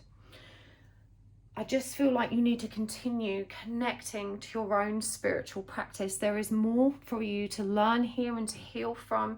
I feel, again, this is a nudge towards the edge of your boundary, so you can really connect with the truth that exists just beyond your reach right now. There is more information available to you. It feels like a final piece of the puzzle that's going to unlock something powerful. Mama Killer in the moon is such a dramatic energy. It's a number 32 as well, which contains the energy of the High Priestess and the Empress. And of course, combined, it's the Hierophant, an important lesson. Allow yourself to be open and receptive. I do feel that you're already very psychically connected. Ask your guides for the right signs, for the right messages. Ask them for more truth. They will know when you're ready. And I do think that this truth is coming. Again, we have 2 and 9 in this card, the High Priestess and the Hermit. The truth will flow from introspection. Your person has potential and wise leadership here with Ceridwen and Epona. And this is a number 9. Again, them really reflecting on the potential that exists, using their third eye, which is also indicated here, you know, to tap into those deeper layers of wisdom, to connect with the love available there that helps inform them of what's right. Now is a beautiful time for you two to connect psychically, telepathically, spiritually, to really anchor the connection through the energetic movement that happens in the 5D. Epona, wise leadership, number 14. That is also the death card, isn't it? It's the death card, that energy of a new beginning. This person needs to be able to lead themselves to the gate, to open the new portal that's going to allow them to step out of one way of living into another. And of course, we have the Magician here with number 4 and the Emperor indicated with, the Magician with number 1 and the Emperor indicated with number 4. The Magician is the counterpart of the High Priestess, and of course the Emperor is the counterpart of the Empress. Such powerful energies. Your person needs to be inspired to make this decision for themselves, but remember, they need to be armed with the right information to allow them to do that. Breakup and separation. Stop the pattern, silent treatment, abandonment. I think that's what you're both fearful of. You in being too firm with your boundaries or trying to force them into making a decision, them worried that if they don't do this, at some point they're going to lose you. Both of you, I think, engage in silent treatments sometimes still just to recover yourselves, but it can feel like a power struggle to the other person. Bear that in mind. Protecting treasure, ride the wave. This is you, Divine Feminine. Again, number 3 and 9, Empress and Hermit. Remember what we said about the need to protect and preserve the strength you've created for self. You know, not wanting to take risks or push yourself to the edge of your boundary through fear that you might fall or lose a grasp on everything which you've worked so hard for. The universe is saying, trust yourself to ride the wave completely. And look, that's the number 14 again. Remember, you had the Magician through as well. The dolphin is symbolic of joy. It comes through here for your counterpart as well. But let's talk about the dolphin and the way it moves. It dances with the flow of the ocean. It doesn't resist it or resent it. It moves with the energy that's presented and allows itself to enjoy itself within that movement. It still has some power to adjust its course despite the movement or current, but it embodies it with pure contentment and joy. This is a card of happiness. It's asking you to trust in that flow of energy, to dance and ride amongst the waves, to allow yourself not just to surrender to the flow, but actually to move within it in a meaningful way, to assert your free will as you are carried along. Your person has golden place and movement. Again, we've got a 2 and a 3 here. Exactly what came up for you here. High Priestess, Empress energy. This also connects that King and 10 of Pentacles that came through. They are seeing you as stable. They are seeing you as this wonderful, abundant, stable, secure place. The slither of moon there indicating their intuitive connection to self. And this golden palace, symbolic of the rich and beautiful energy that they appreciate in you so much, a movement, this desire to come towards you. You know, this is a 2 and an 8. Remember, we have 8 here. 8 is about movement. It's running away to come back to something else. 2 is that High Priestess, you know, the intuitive urge to move. And we see here the passion, the insane chemistry. that equal, you know, reciprocity in terms of attraction and just having fun. You know, that beautiful dolphin energy. Allow yourself to relax a bit more into this connection. You know, ease up on the barriers. Focus on boundaries, but ease up on the barriers. Maybe you two need to meet up and get closer and have a chat so that you can both feel this chemistry and you can both make a decision, you know, from a more informed perspective. The lamb and the frog. I feel guided to remind you, Par 1, how vulnerable the lamb is. Such a vulnerable creature. It's also symbolic of spring and new beginnings, as is the frog. Powerful transformation, metamorphosis indicated there. But the lamb in particular is prey. You know, if there was any other divinely feminine energy greater than the lamb, I don't know what it is, because the lamb is into, I don't want to say that divine feminine is powerless and prey, but it's that surrendering to our own energy and recognizing that the masculine has different strengths, and it's their strength that allows us to be vulnerable and feel safe in that vulnerability. This is the energy you're being asked to embody, to allow yourself to let go of some of that masculine need for to control and preservation, and to just surrender to your vulnerability, trusting that it's safe enough for you to do so. You don't need it to work out a certain way. You have already proven beyond all reasonable doubt that you can hold yourself. You can lift yourself up when need be. This means it's safe to be vulnerable. It's safe to risk getting hurt, because if you get hurt, you're going to be okay. Let yourself be the lamb. Willingly surrender. Be open and receptive. Embrace the metamorphosis available to you. Your person wants to be free. They want to be free to dance and ride the waves with you. The horse is all about freedom and liberation. Of course, the dolphin is about fun. And it says here, clarity, truth, revelation, solidarity, force, honor, protection, and power. The truth sets you free.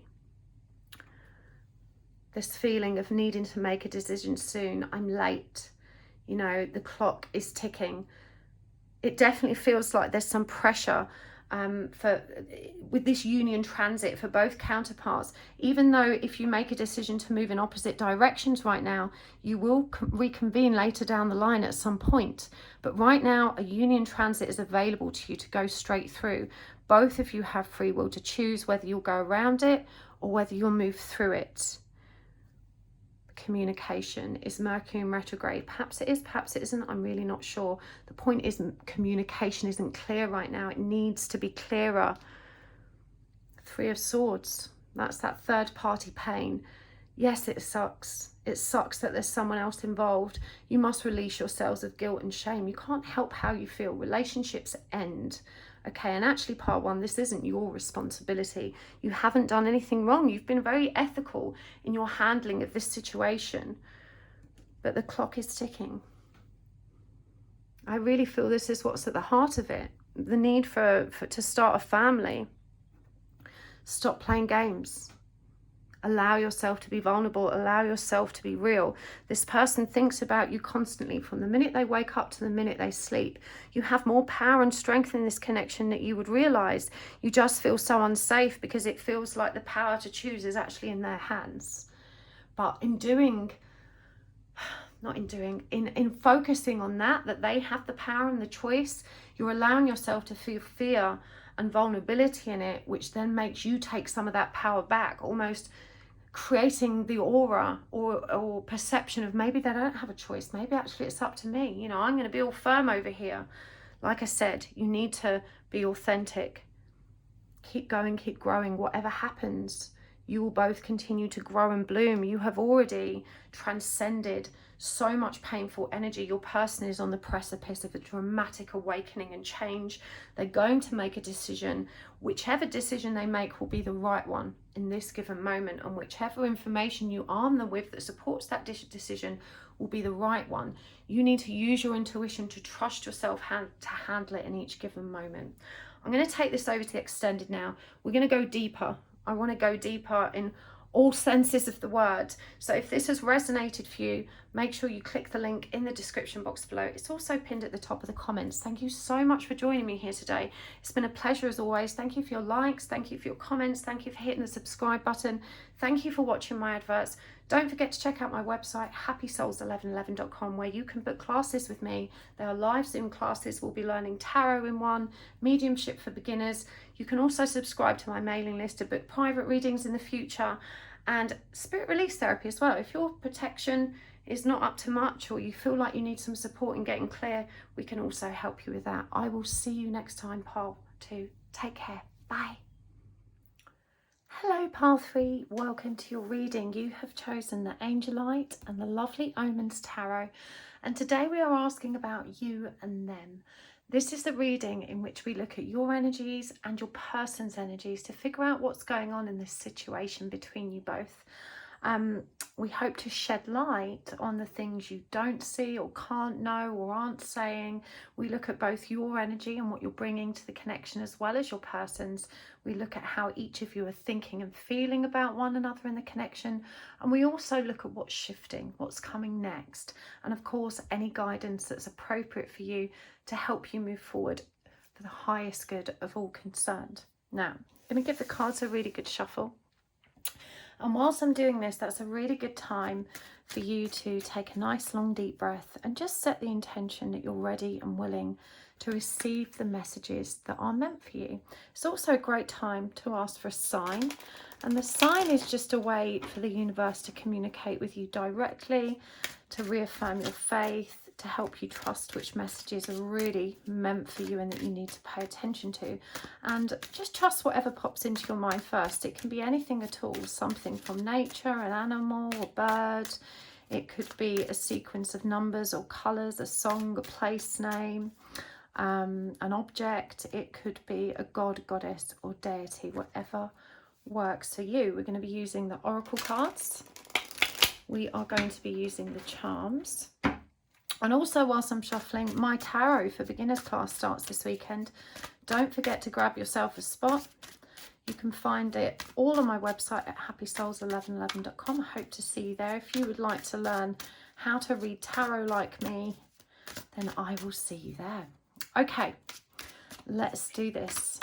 Pile 3. Now, for these readings, I actually use 3 decks because we look at your counterpart's energy as well. And it's really interesting to see if similar energies show up for each of you. So for your person, we will be using the Curious Creatures Tarot, and I will use the 3rd deck to look at the connecting energies, the energies that each of your individual contributions add up to. And for this 3rd pile, I'm using the Spirit Speak deck, this little dinky deck here. It's so cute. Okay. So let's do this. There will be an extended reading today. You can always find a link to that in the description box below. But let's start with you, pile 3.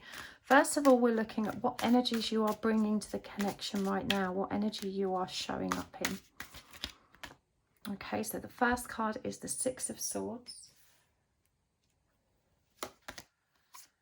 the 10 of Wands in reverse, and the 5 of Swords, and how you're thinking and feeling about the connection. We've got the Strength card, the 7 of Wands, the 5 of Pentacles. For what's shifting, we have the Queen of Cups, Hermit in reverse, and the 3 of Cups in reverse. Okay, let's see what's coming for your person. So what's the energies your person is bringing to this connection? Temperance in reverse, the 10 of Pentacles in reverse, and the 2 of Cups in reverse. And how they're thinking and feeling. 7 of Wands, that came up for you as well. The 10 of Wands in reverse, this also came up for you. And the 3 of Pentacles. And what's shifting for your person? The Fool in reverse. This is actually the full 2-0, so it's an additional card in this deck. The Hanged Man in reverse. Oh, there's some sugar water there on my desk. I was rescuing a little bumblebee earlier. And finally, the Queen of Wands. Right, so let's look at the connecting energies between you. And then we'll read... Oh, okay, I'm going to keep that because it turned over. Connecting energies, High Priestess. And we'll read the Oracle card that you picked. The Hanged Man in reverse. That's already come up for you in terms of what's shifting for your person. And the connecting energies for what's shifting... This is the Seven of Swords in reverse. Okay, so let's start with the card you chose. It says, get grounded, highly sensitives, and connect with nature. So definitely this feels like a very unstable situation that you're experiencing with this person. The first thing that jumped out at me was there is a lot of insecurity, fear, paranoia, and a distinct lack of trust in the energies that are presenting. We can see with the Six of Swords over here for you and the energies you're presenting with that, you know, you are moving on from this connection, that the burden with the Ten of Wands in reverse has become too unbearable, too much for you to carry. And certainly with the Five of Swords, there has been some kind of intense conflict. I'm hearing this is conflict not just between you, but also between your own heart and mind. It feels like you've arrived at this conclusion after a fairly long period of time, having sustained some really toxic and difficult circumstances within this relationship. And I really feel like with this Six of Swords, there's just such a heavy heart energy. You know, you didn't want to move away from this connection. Perhaps you're still in the throes of actually doing that. But it's a really heavy-hearted energy of just, you know, this was absolutely a last resort for you. But with the Ten of Wands in reverse, the weight, the pressure, the ongoing issues and conflict have just become untenable for you. And so it now feels like you are left with no choice but to move forward. Understandably, because your person has these three reversals, so we're seeing a lot of blocked energies here. And I want to start by saying I do feel like fundamentally your person at heart is, you know, not necessarily bad, but Temperance in reverse suggests to me that they are struggling with some quite serious mental health issues, and that this has meant that they were not able to remain balanced and clear in their perspective with this connection, that communication became very strained because they were kind of seeing and hearing everything through the lens of their own trauma and pain. And the Ten of Pentacles in reverse, of course, refers to a family unit literally being turned upside down. And that Two of Cups in reverse, you know, they have also really struggled to reignite this connection, you know, to start over or to bring it back to a, you know, a point of balance and peace and equanimity. The High Priestess as the connecting energy is an unexpected one here. But it suggests to me that both counterparts know at a soul level that this connection just isn't sustainable and it's no longer satisfying or fulfilling, and that, you know, it can't go on in its current guise, and both of you feel very powerless to transform it. Heavy energies for you. Now, I do feel very guided that, you know, your fears are not unfounded. This person I feel that you're dealing with is very, very suspicious, and I'm hearing that that's not justified, that you haven't necessarily done anything to create that level of suspicion, and that you're just dealing with someone that is very insecure and can't seem to let go of this fear that maybe you plan to be or have been unfaithful. It's a really challenging energy to be faced with because, you know, quite often it's very difficult to actually prove that you haven't done anything wrong. And it's this energy of kind of going around in circles on repeat, you know, trying to restore balance, but finding it really quite difficult. And we can see here how affected you are with the emotions. I mean, first and foremost, strength has come up. And of course, strength is associated with pride. It's also associated with control and leadership. And it really feels like you've reached a point where, you know, you are taking control of this situation now. The barrier is up. The Seven of Wands is all about defense and boundaries. And I'm hearing that you're really expecting the worst with this person. You know, you're expecting them to take you to the cleaners or to run roughshod over you in the courts, and maybe to take more than what is justified. It feels like you're facing a lot of challenging circumstances connected to this breakdown of a relationship as a result of, you know, I guess the splitting of assets, and you may have other material connections with one another that make this even more messy. Above all else, you are feeling very rejected and dejected. The Five of Pentacles really triggers a lot of old wounds, and I'm hearing in your case that you probably experienced some kind of traumatic separation from your caregivers as well. Maybe they separated or divorced when you were young, and so it's reigniting a lot of old wounds which were never quite, you know, made better or put to bed.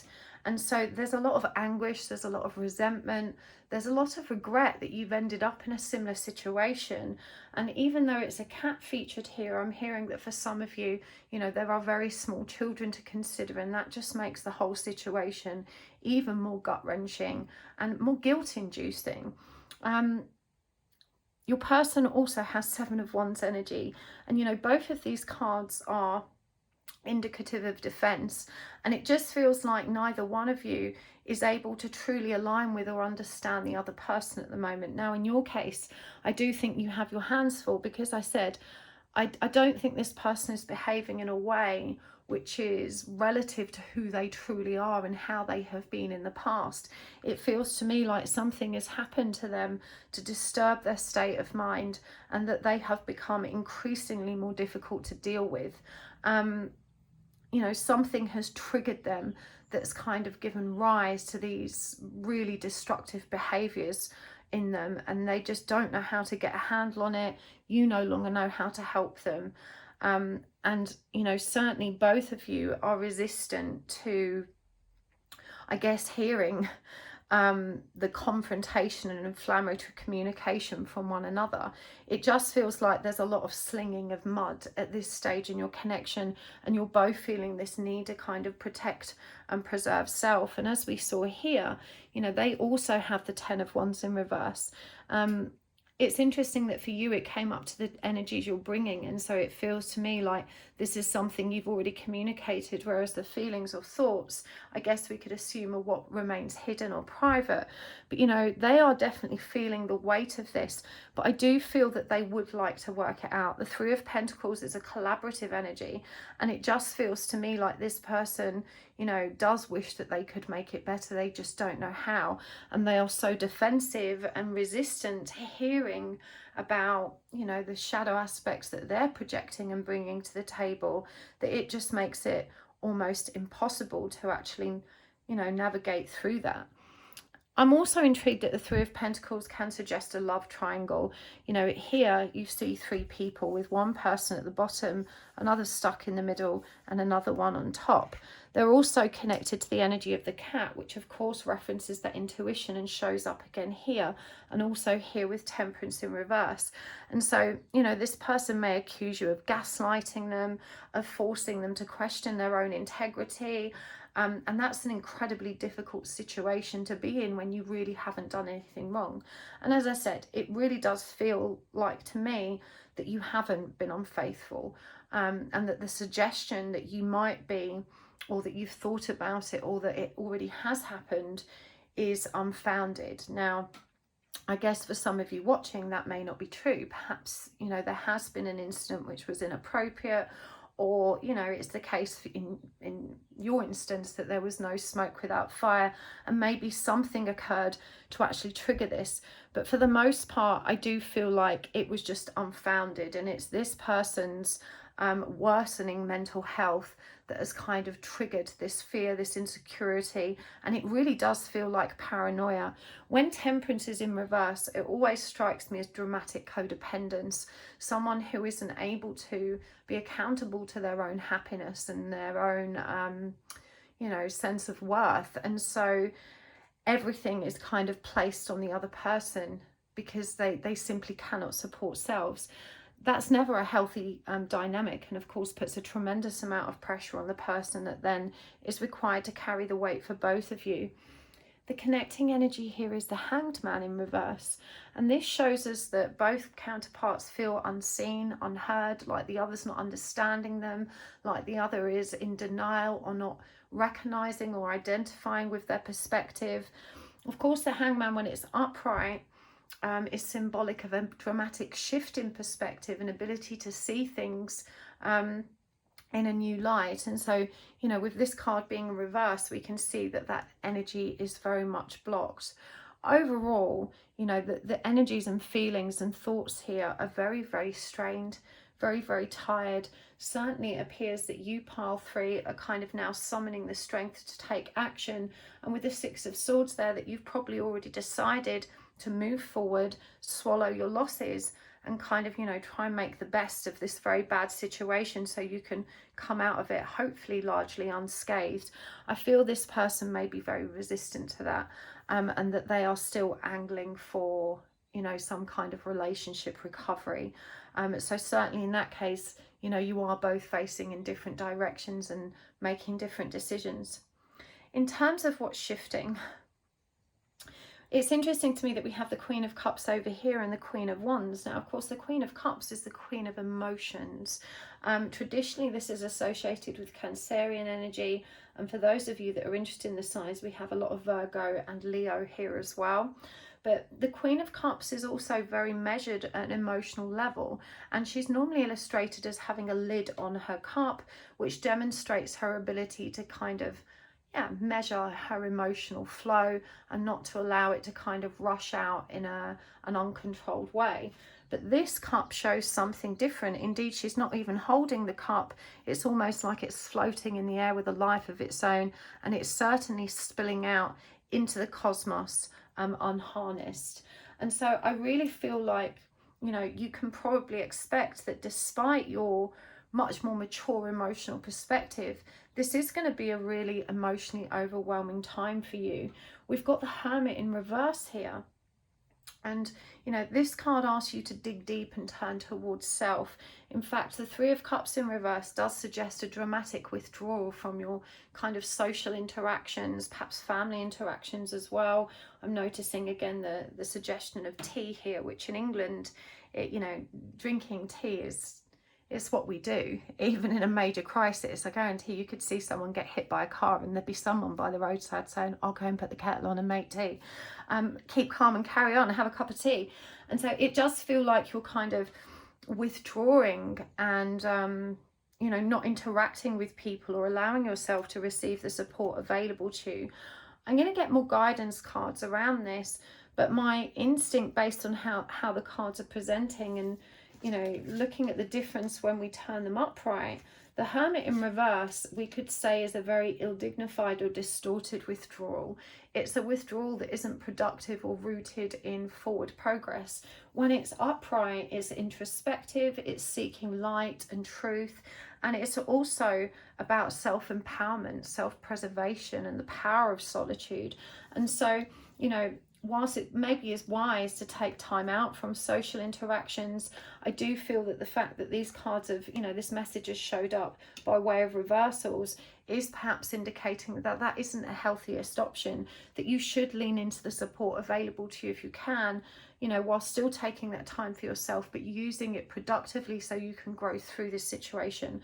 If you're going to be emotionally overwhelmed, the last thing you want to do is dwell in that emotional depth and the storm of it. You want to be able to elevate yourself above it and find some kind of peace.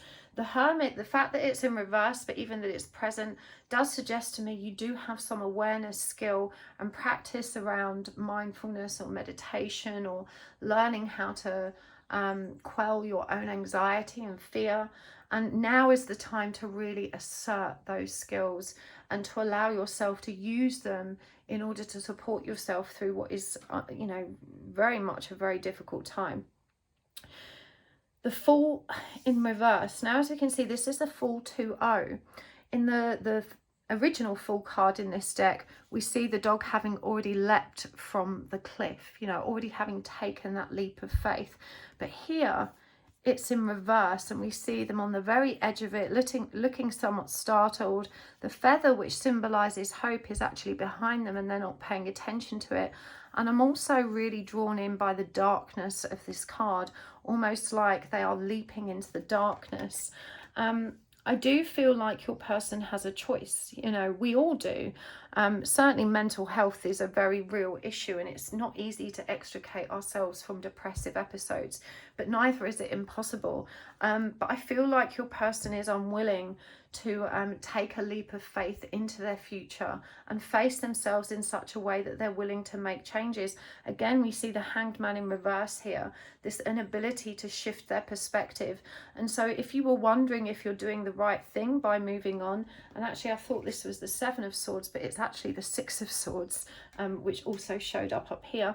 You know, if you're wondering if you're doing the right thing, my gut feeling is yes, that this person isn't presently demonstrating that they are going to be able to shift and transform. The Queen of Wands, in contrast to the Queen of Fire, is disconnected from the emotions and is very much focused on assertiveness. She's Pisces, Aries energy. So the High Priestess that showed up here, and Aries, which is that driven, powerful, impulsive energy, really reveals that, you know, they are disconnected from the emotional self and very much focused on maintaining control, on maintaining power. And this really kind of, the overall energy of this side of the cards really lends itself towards some kind of narcissistic paradigm that just doesn't feel very safe for you. What's interesting is that we have got that Six of Swords in reverse, and this would suggest that even though you're ready to move on, it may not be happening in the immediate future. The Six of Swords, of course, reverse shows us that that energy is blocked, and so your passage out of this relationship may be challenged, and that you may not actually have the opportunity to get as much clear space as you need. You know, coming back to the Hermit, perhaps it would serve you to, you know, create a safe space in which you can escape to, so that you can keep your head above the proverbial water and not get lost in it. I do feel that this person is very resistant to the relationship ending, and they're going to do everything in their power to guilt trip you and shame you, and to continue putting pressure on you to work this out and stay. And I just feel like you're really on the fence with that. You know, part of you very much loves this person. And again, you know, when we turn these cards upright, we see a really different story, which is why, you know, I just don't think that things have always been so unbalanced between you. It seems to me like there was probably a time when things were quite harmonious and quite lovely. And it's very difficult, therefore, to accept the here and now. And it's 2222 on the clock as I say that. It's very difficult to accept the here and now and the transformation that's occurred, not for the better, in this relationship. But as I said, I really feel like something triggered them. You know, something occurred to kind of destabilize them. Ultimately, it's not your fault. And even though, you know, as a willing and loving partner, we bear some responsibility in supporting our partner through these situations, when it becomes a dramatic risk or weight to ourselves, you know, we have, our first responsibility is to ourselves, to take care of ourselves and to be honest with ourselves when we have hit a dead end and really feel like it is no longer sustainable. And again, I'm reminded, get grounded. You know, you are highly sensitive, highly empathic. Again, this energy shows up with the Queen of Cups. You know, it asks you to connect with nature by way of, you know, finding that respite and peace that you're going to need to try and move through this situation with as much dignity as possible. But let's get some guidance cards for you as well, pile 3. We've got Spider Woman, co-creation. We've got Ellen of the Ways, patterns. And for your person, Epona, wise leadership. And Ceridwen, potential. I'm pretty sure those two cards came out for one of the other piles. And from the Enchanted Map Oracle, Sad Embrace and Solitude. And for your person, Dragon's Lair and metamorphosis. Okay, and from the Island Time Wellness deck, connecting energies, heart with a key, coffin, and heart broken. And from the Animal Spirit deck, eagle and dolphin. And for your person, spider. That's interesting because it came up for you as well. And otter. Okay, the spider energy coming up for both of you, and the fact it's referred to as co-creation here. Normally I translate co-creation as being our ability to manifest and co-create our own reality. But in this instance in particular, as spiders come up for both of you, it feels like you have co-created something together, which is perhaps very difficult to untangle. Spider is a very industrious creature, and so this could very well be a business, or the fact you share a workplace, or something along those lines. So, you know, that's going to make it really difficult to unwind. And it says here, you know, Epona, the wise leader, which would suggest that your person maybe has a lot of weight in terms of managing this co-created establishment or business that you have both worked together to build. We've also got patterns and potential. And so I'm being guided to remind you that you have probably, you know, seen these same cycles of ups and downs. And history dictates that sometimes you can get over them. It just seems to have taken a dark turn in this situation. But I'm really comforted to see potential and metamorphosis here, as well as the otter. This suggests to me that maybe your person, you know, can rise above the energy they are currently stuck in. We're seeing here with Dragon's Lair, and it's interesting to me it's a number 19, because that actually connects the energy of the sun in tarot. But you can see that the sun is nowhere to be found in this image. This is a very gloomy image where everything is frozen and cast in this kind of dark, misty cloud. There's these ominous looking eyes staring out of a cave, and it's very difficult to actually ascend to the top of this tower, which is presumably where we need to go. And of course you have this dragon circling around looking quite threatening. And so for it to be a number 19, which is the energy of, you know, the sun, light, childlike innocence and contentment and joy, we can see that this person is genuinely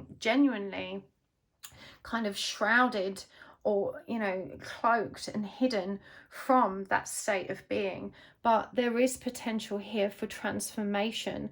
I do feel like your person, you know, at least maybe is very productive.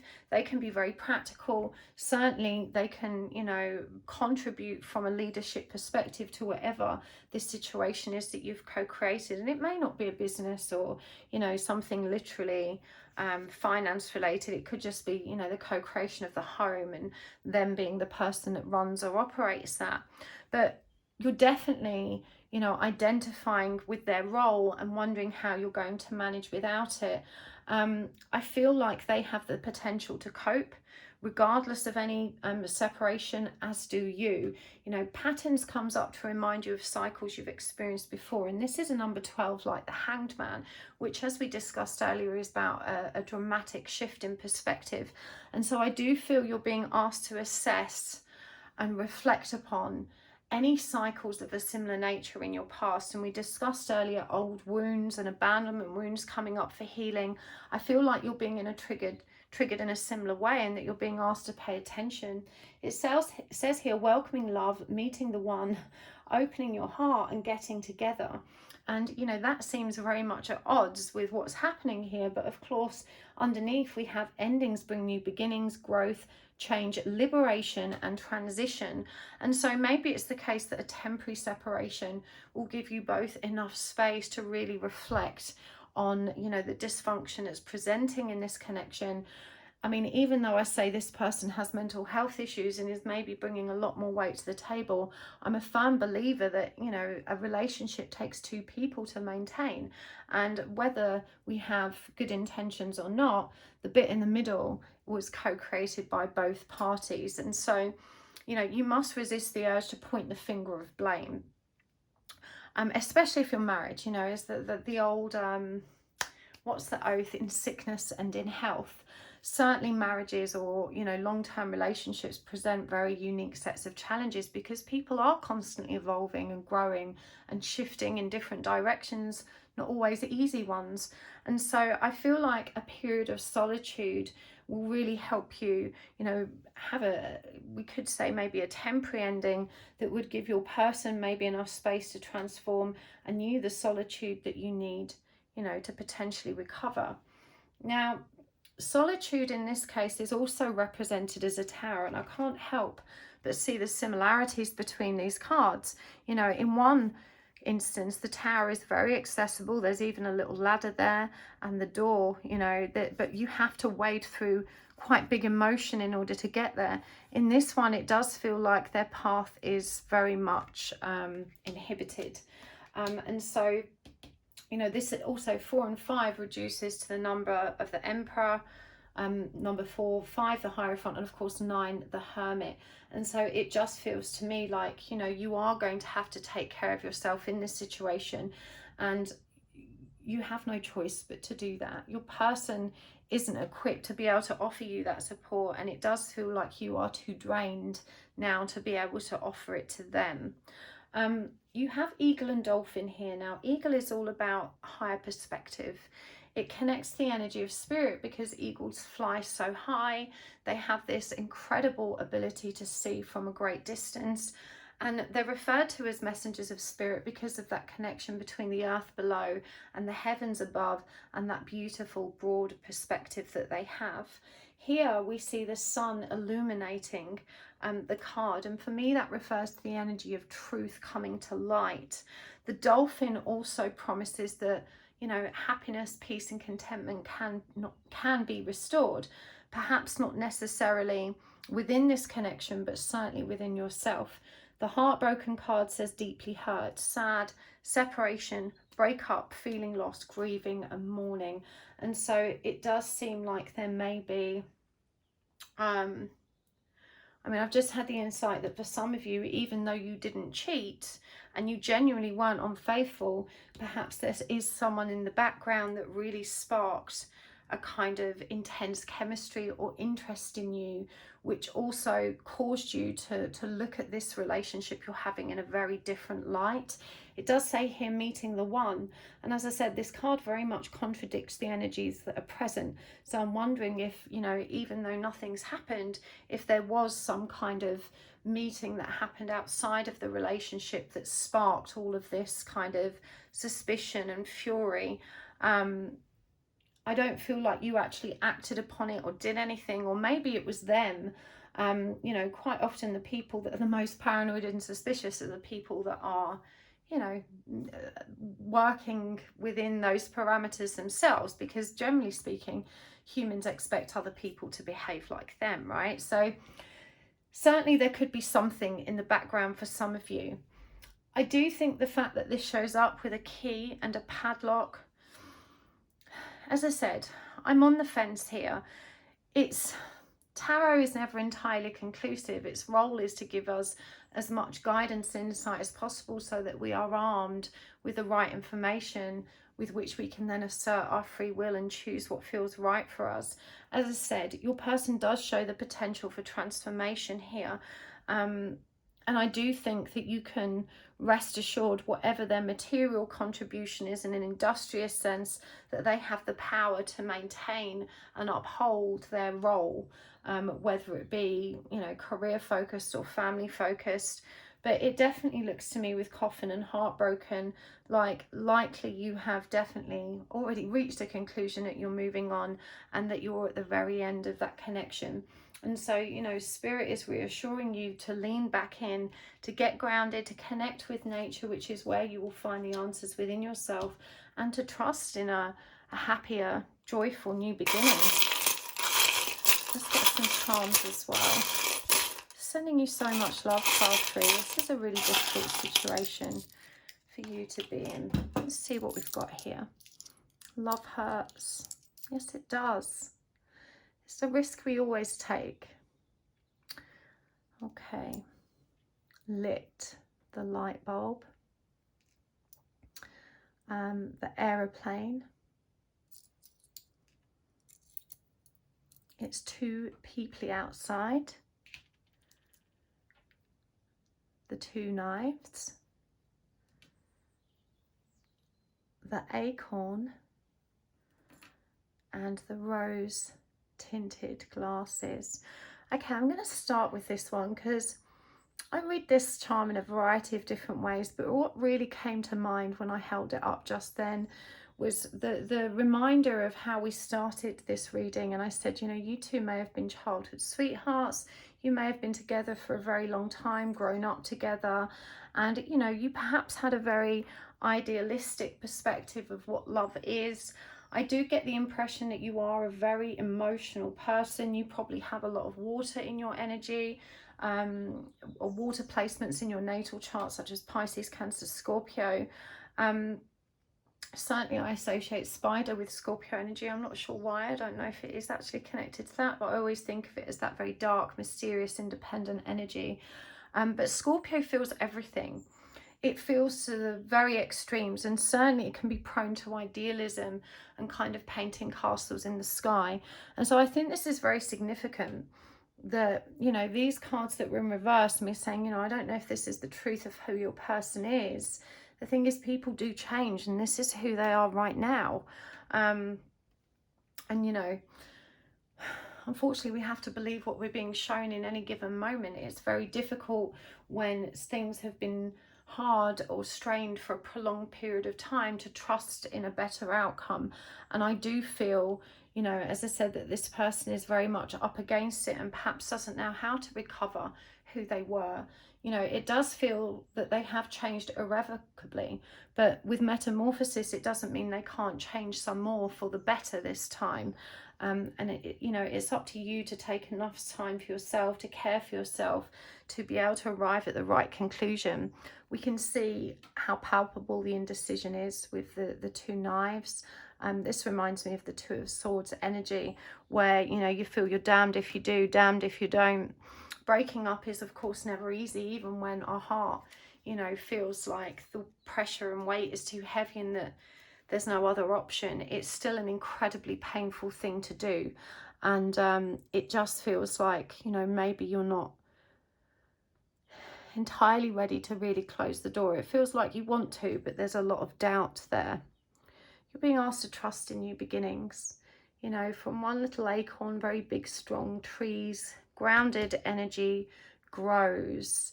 The acorn may be significant to you in some other way as well. But for me, this very much does speak of new beginnings. The aeroplane, again, I don't normally read it like this, but I'm noticing it faces, you know, into the past. You know, this is asking you to travel backwards and reflect on the wounds that already existed within you, to illuminate the shadow aspects which maybe caused you to get tangled up in this mess in the first place. I do think that everything just wasn't as it seems, and even though you were with this person a long time, you know, they started to move and transform in a different direction, and you just, you know, grew further and further apart in your perspectives and your values and your principles. It feels like there was a tremendous amount of pressure on you to carry most of that burden, and you have simply become really tired of that. Love hurts. You need to trust that your heart will heal. The end of a relationship can just feel like the end of us. It is so soul destroying and crushing. And my heart goes out to you in this moment. You just need to know that it will be okay. Your world can be illuminated again. You know, you might feel overwhelmed at the moment by trying to maintain the societal norms of work and socializing and all that stuff, but you really need to just allow yourself to have enough space and time to reconnect with nature, to get outdoors as much as you can. And as I said, I think we can expect that this person isn't going to allow you to go easily, but maybe a temporary separation that gives you an opportunity to really reflect can help. This is a number 13 card as well, which is also associated with the energy of death in tarot, and it also connects back to the energy of the Divine Emperor. The Death card, of course, is about endings and new beginnings, and it also is Scorpio energy. Look at where Scorpio is placed in your chart, because if you are a Scorpio, you may need to get some, I think, some guidance in how to help you regulate your emotions. As I said, Scorpio can go from one extreme to the other, from the light all the way into the dark, and it can be a very challenging and moving experience when Scorpio faces emotional upheaval. But again, you know, to lean into spirit, to trust in your own intuition, and to trust that you can be happy again. I really hope that helps, pile 3. I'm sending you lots of love. I'm going to take this over to the extended now, and of course we're going to go much deeper with this. I want to look more at this card because there was this suggestion of maybe that was something that existed outside of the connection, and of course we will be getting deeper and more practical guidance and supporting you in the energies that have already come forward. So if you would like to join me at the extended, you can find a link in the description box below. But thank you for joining me here. Thank you for hitting the like button. Thank you for subscribing. Thank you for your beautiful comments. Don't forget to make a note of which pile you watched today in the comments. YouTube will recommend this video to you again, and it can really help to make a note so that if you refer back to it another time, you know which pile you've already watched. And thank you so much to the very generous souls that take the time to watch my commercial adverts. It really is the perfect energy exchange, and I appreciate that investment of your time so much. Don't forget to check out my website for classes and services. If you would like to learn with me, you can find that at happysouls1111.com. Tarot for Beginners starts this weekend, swiftly followed in a few short weeks by Mediumship for Beginners. I can't wait to see you there. Take care. Bye. Hello, pile 4. Welcome to your reading. You have chosen the Chrysocolla and the Way of the Panda Tarot, and today we are asking about you and them. What is going on between you and your person? What's the truth of this situation? We are going to be looking at the energy of both you and your person, the energy that you're both bringing to the connection, how each of you is thinking and feeling about the other. We're going to be looking at what's shifting for both of you, and of course bringing forward any guidance that's necessary. So I'm going to move that card over there. We'll read that in a minute. I'm going to give these a shuffle, and that's a really good chance for you to just take a nice long deep breath. Set the intention that you are ready and willing to receive the messages that were meant for you today. You can also use this opportunity to ask for a sign, and that just gives the universe a chance to communicate with you really directly, to help reaffirm your faith, to help you recognize the messages that you really must pay attention to. And a sign can be anything at all. It could be an animal. Don't choose a panda because that's a bit too obvious. It could be an animal, something from nature, a song or place. It could be an object or a goddess or god or deity. Whatever works for you. There is no right or wrong. Just trust what pops into your head first. Whew, they've been intense readings today, I have to say. Mamma mia. Okay. Right, so for this reading, I actually used 3 decks. Now, for you and your energy, I'm going to be using the deck that you chose. For your person, I will be using the Curious Creatures Tarot. Let's give these a shuffle as well. And we will be using a 3rd deck for the connecting energies. You know, what is what each of you are bringing to this connection actually adding up to, and that's this little deck here. I'm going to give this a quick shuffle as well. I do shuffle off camera, but I like to do it on camera as well. We will of course be using the oracle decks and the charms as well. There will be an extended reading today. And whilst I'm shuffling these, thank you so much for hitting the like button, for subscribing, for your beautiful comments. Don't forget to make a note in the comments of which pile you chose today, because when you only watch a fraction of this video, as most of you will because you've just picked one pile, YouTube will recommend it to you again at a later date to see if you want to finish it off, usually in perfect divine timing. So if you have made a note of the pile you've watched, you'll know to pick a different one next time. I get some mad feedback about how synchronistic those, you know, referrals from YouTube are. So interesting how the universe works, isn't it? Okay, let's do this. I'm going to choose for you first, pile 4. So we are asking first, what energy are you bringing to the connection right now? Okay, that flew out, so we're going to keep it. That's the King of Pentacles in reverse. the King of Cups in reverse, and Judgment. This is the energy of awakening. And for what you're feeling and thinking about your person, we've got the Seven of Cups, the Six of Pentacles, the Five of Wands in reverse. And for what's shifting for you, the Nine of Wands, the Two of Wands, and the Three of Pentacles in reverse. Okay, let's get some cards for your person. Just need to straighten that. I know I'm anal about the card placements. I can't help it. I just want it to look nice. Okay, what's the energy your person's bringing into the connection path for? The Star in reverse, the Magician,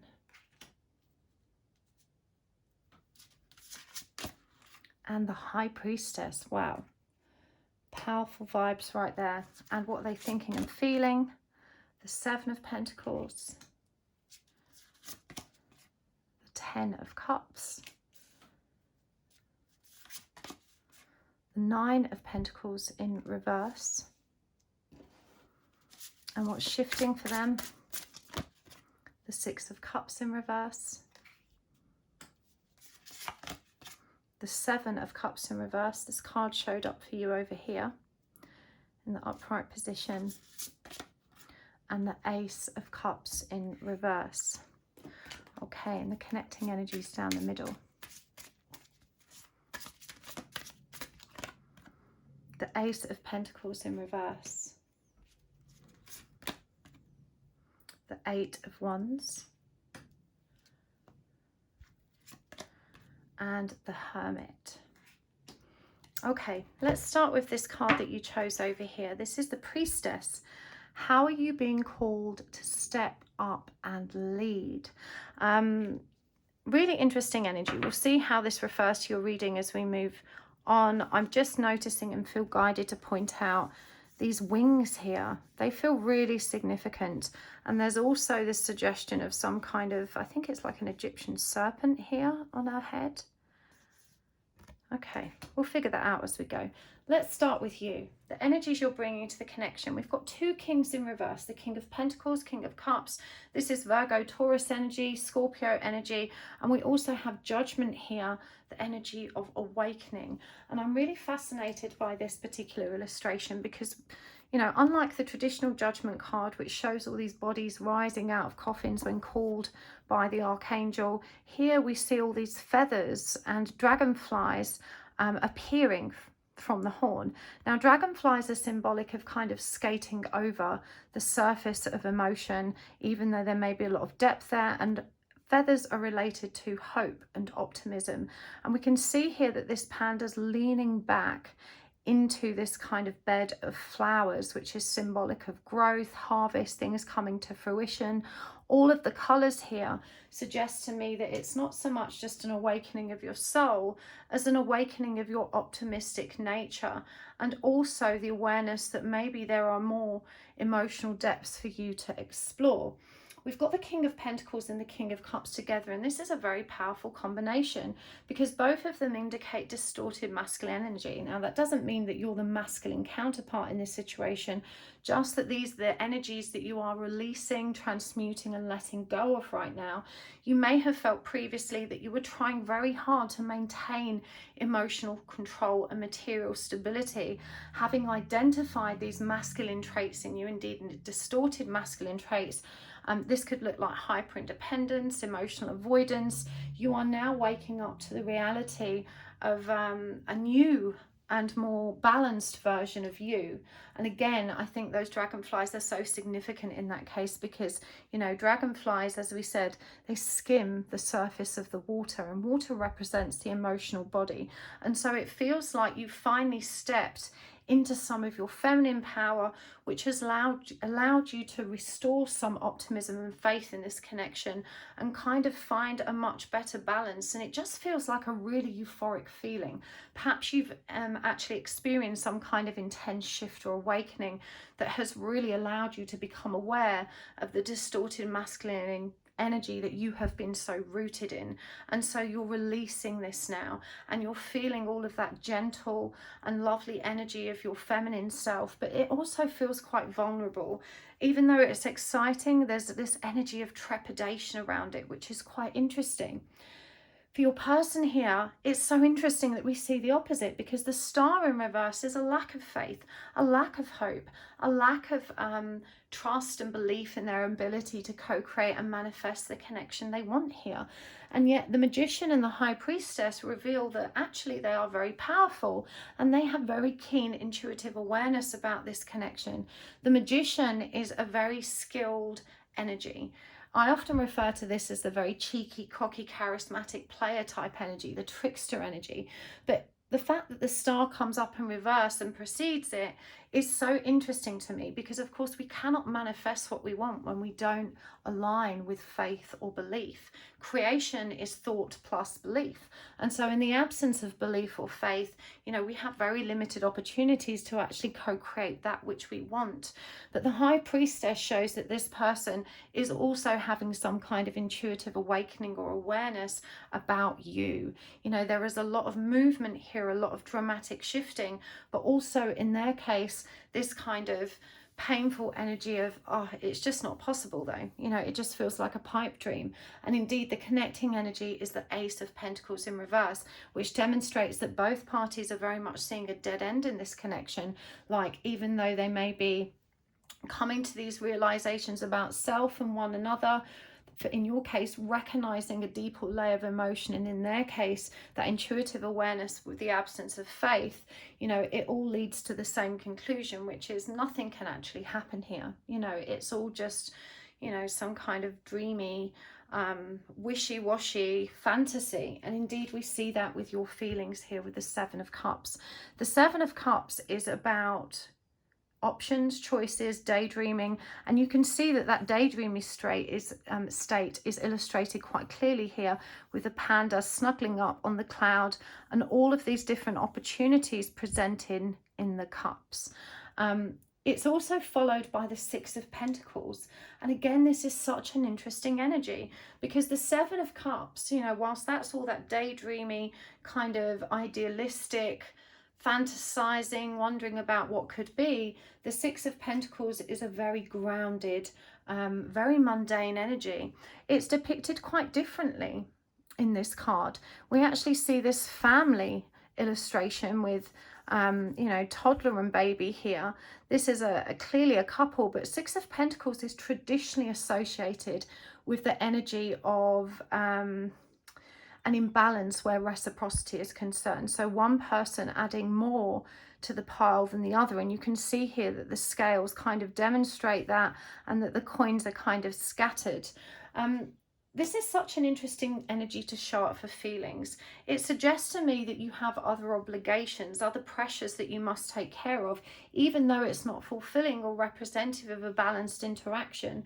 The Five of Wands here suggests that you're feeling like there is no opportunity to actually move this connection forward, even though there's a kind of song of hope in your heart and the realization of a deeper energy. It feels to me like you're quite comfortable maintaining it as this kind of dreamy fantasy state at the moment, and you're very unwilling to open a can of worms and start playing games and creating you know, a different dynamic. What's so interesting about this is that your person is patiently waiting in the wings. We can see here with the Seven of Pentacles, this is traditionally associated with the energy of patience, sometimes frustration. But what we actually see here is that this person looks pretty chill. You know, they're reviewing the field before them. Everything is growing nicely. There's a suggestion of abundance. And so it's all about patience and a wise and measured investment of their time. But it does suggest a kind of waiting energy as well. And we have the Ten of Cups here, which is all about relationship, harmony, union, and fulfillment. There is no doubt that this person definitely holds you in very high esteem, and that they definitely see you as a potential relationship. But the Nine of Pentacles also reveals that they don't feel capable of achieving that right now. They don't feel like they have enough to offer or provide. They may not be working at the moment, or their material world is challenged in some other way. And so, you know, they are patiently growing and investing in themselves, their future, but definitely feeling the love. So fascinating to me, because they're also, as I said, they're identifying that there is no opportunity to move this forward at the moment. Both of you are, but it feels to me like there is a lot of, you know, with Judgment and the High Priestess coming up, and indeed the Priestess here, that there is a lot of interaction at 5D or psychic level. And the connecting energy here is 8 of Wands, which is very fast moving, incoming spiritual energy. It's depicted here as a boat or a ship moving through the water, which suggests progress or an onward journey. And so it just feels like, for thoughts and feelings, maybe, you know, you have just popped up in one another's hearts and minds again, and that there is something here that's kind of igniting in both of you, is how I'm feeling this. In terms of what's shifting, it's really interesting, because it feels like, again, you pile one with the Three of Pentacles in reverse here. The connecting energy is the Hermit that you both share. 9 of Wands, 2 of Wands. These are all very independent energies. You know, this is someone that's persevering with their own journey despite being tired. And it says here that they're making decisions. You know, the 2 of Wands is suggestive of making decisions about our future, and you can see here that they're looking over this kind of map. And there's a little compass there, and they're kind of figuring out which direction to move in. But certainly it doesn't feel like you're moving in the direction of your person, because the Three of Pentacles in reverse is a clear indicator that you have no intention of realistically collaborating or working with this person to bring this connection to fruition. As we saw here with the Seven of Cups, it very much just feels like it's a, you know, a dreamy fantasy thing that you allow yourself to indulge in, but, you know, that you have other responsibilities and obligations, even if that doesn't feel balanced and satisfying or fulfilling for you. What's shifting for them? Wow. Well, we have 3 reversals: 6 of Cups, 7 of Cups, Ace of Cups in reverse. That is a lot of distorted, unbalanced emotion. This person, I feel, is really questioning their own sanity.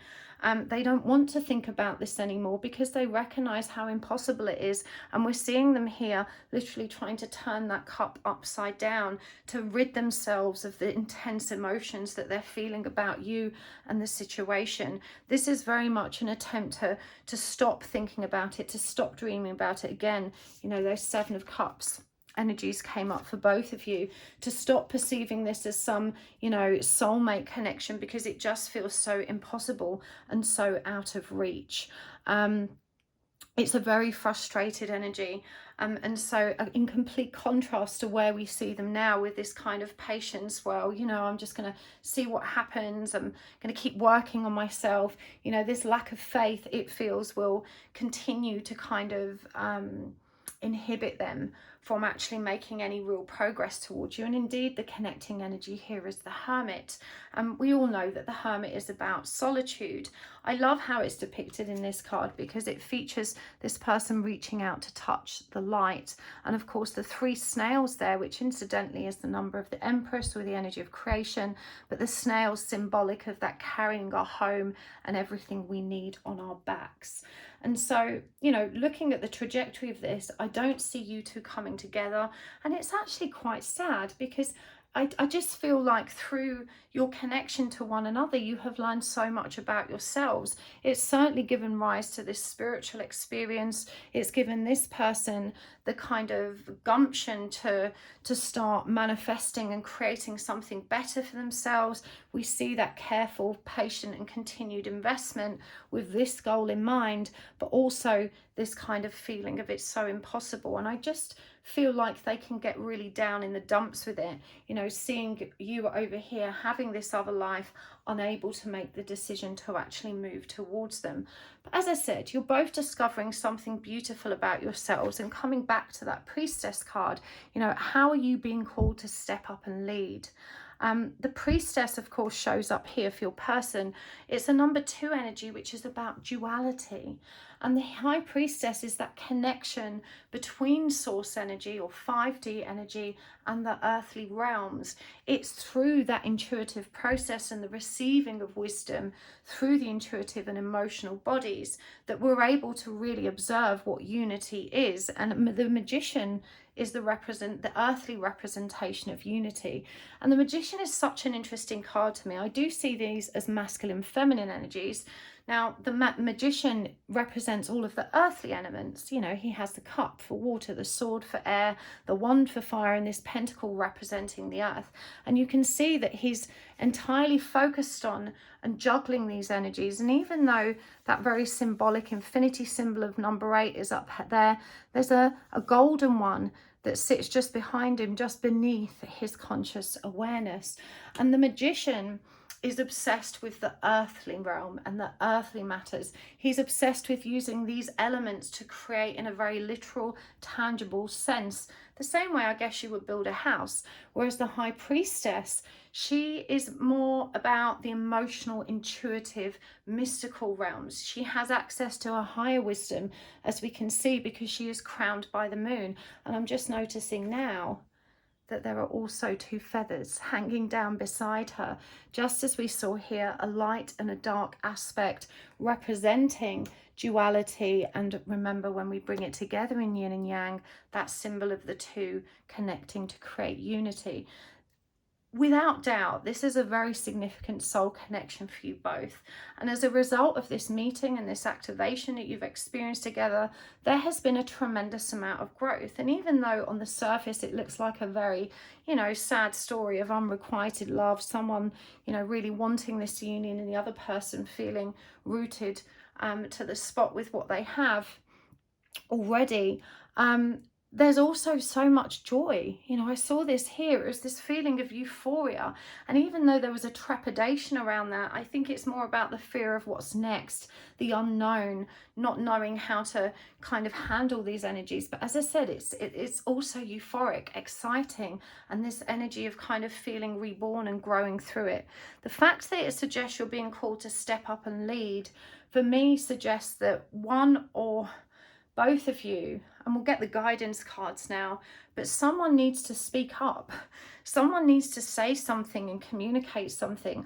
I feel like you two may have had even the most briefest of introductions or interactions, that there was never any meaningful or romantic interaction between you. It was perhaps, you know, just crossing paths, feeling energized and activated somehow by the connection, and you've kind of both lingered in one another's minds and hearts. And it's that lingering of energy that has given rise to all these beautiful growth and changes. You are undoubtedly, both of you, very highly evolved beings that are, you know, on an interesting learning trajectory. But I feel that you in particular, Pile 4, with 9 of Wands, 2 of Wands, you know, you feel quite tired of the constant, I want to say, weirdness, and that you're really reluctant to actually make a decision either way because you don't know what's right. You feel very strongly that it needs to be a spiritually guided or kind of intuitive decision, but I think there's a part of you also that really struggles with the weirdness that's actually been presented. Now, let's get some guidance cards for you and also some charms. And my heart's pounding in my chest for you. It just feels like this awareness is scary. It's exciting and scary all at the same time. Neither one of you knows what to do with it. It just feels hopeless, but it's also incredibly revitalizing. There's something, it kind of gives you life. It gives you something lovely to focus on and think about outside of the mundane reality of life. Okay, for you we have Persephone and Parvati, inexperience and devotion. And that's numbers 43 and 42, which is fascinating. Divine Masculine Emperor energy there with the 4, and Empress High Priestess energy there with the 2. And for your person, again, my heart is pounding in my chest. Aphrodite, romantic love, number 2. And, oh God, how do we say that? Menumacin, Minimicin. I think that's right. Please correct me if I'm wrong, if you know better. That's romantic love and the past. And from the Enchanted Map Oracle,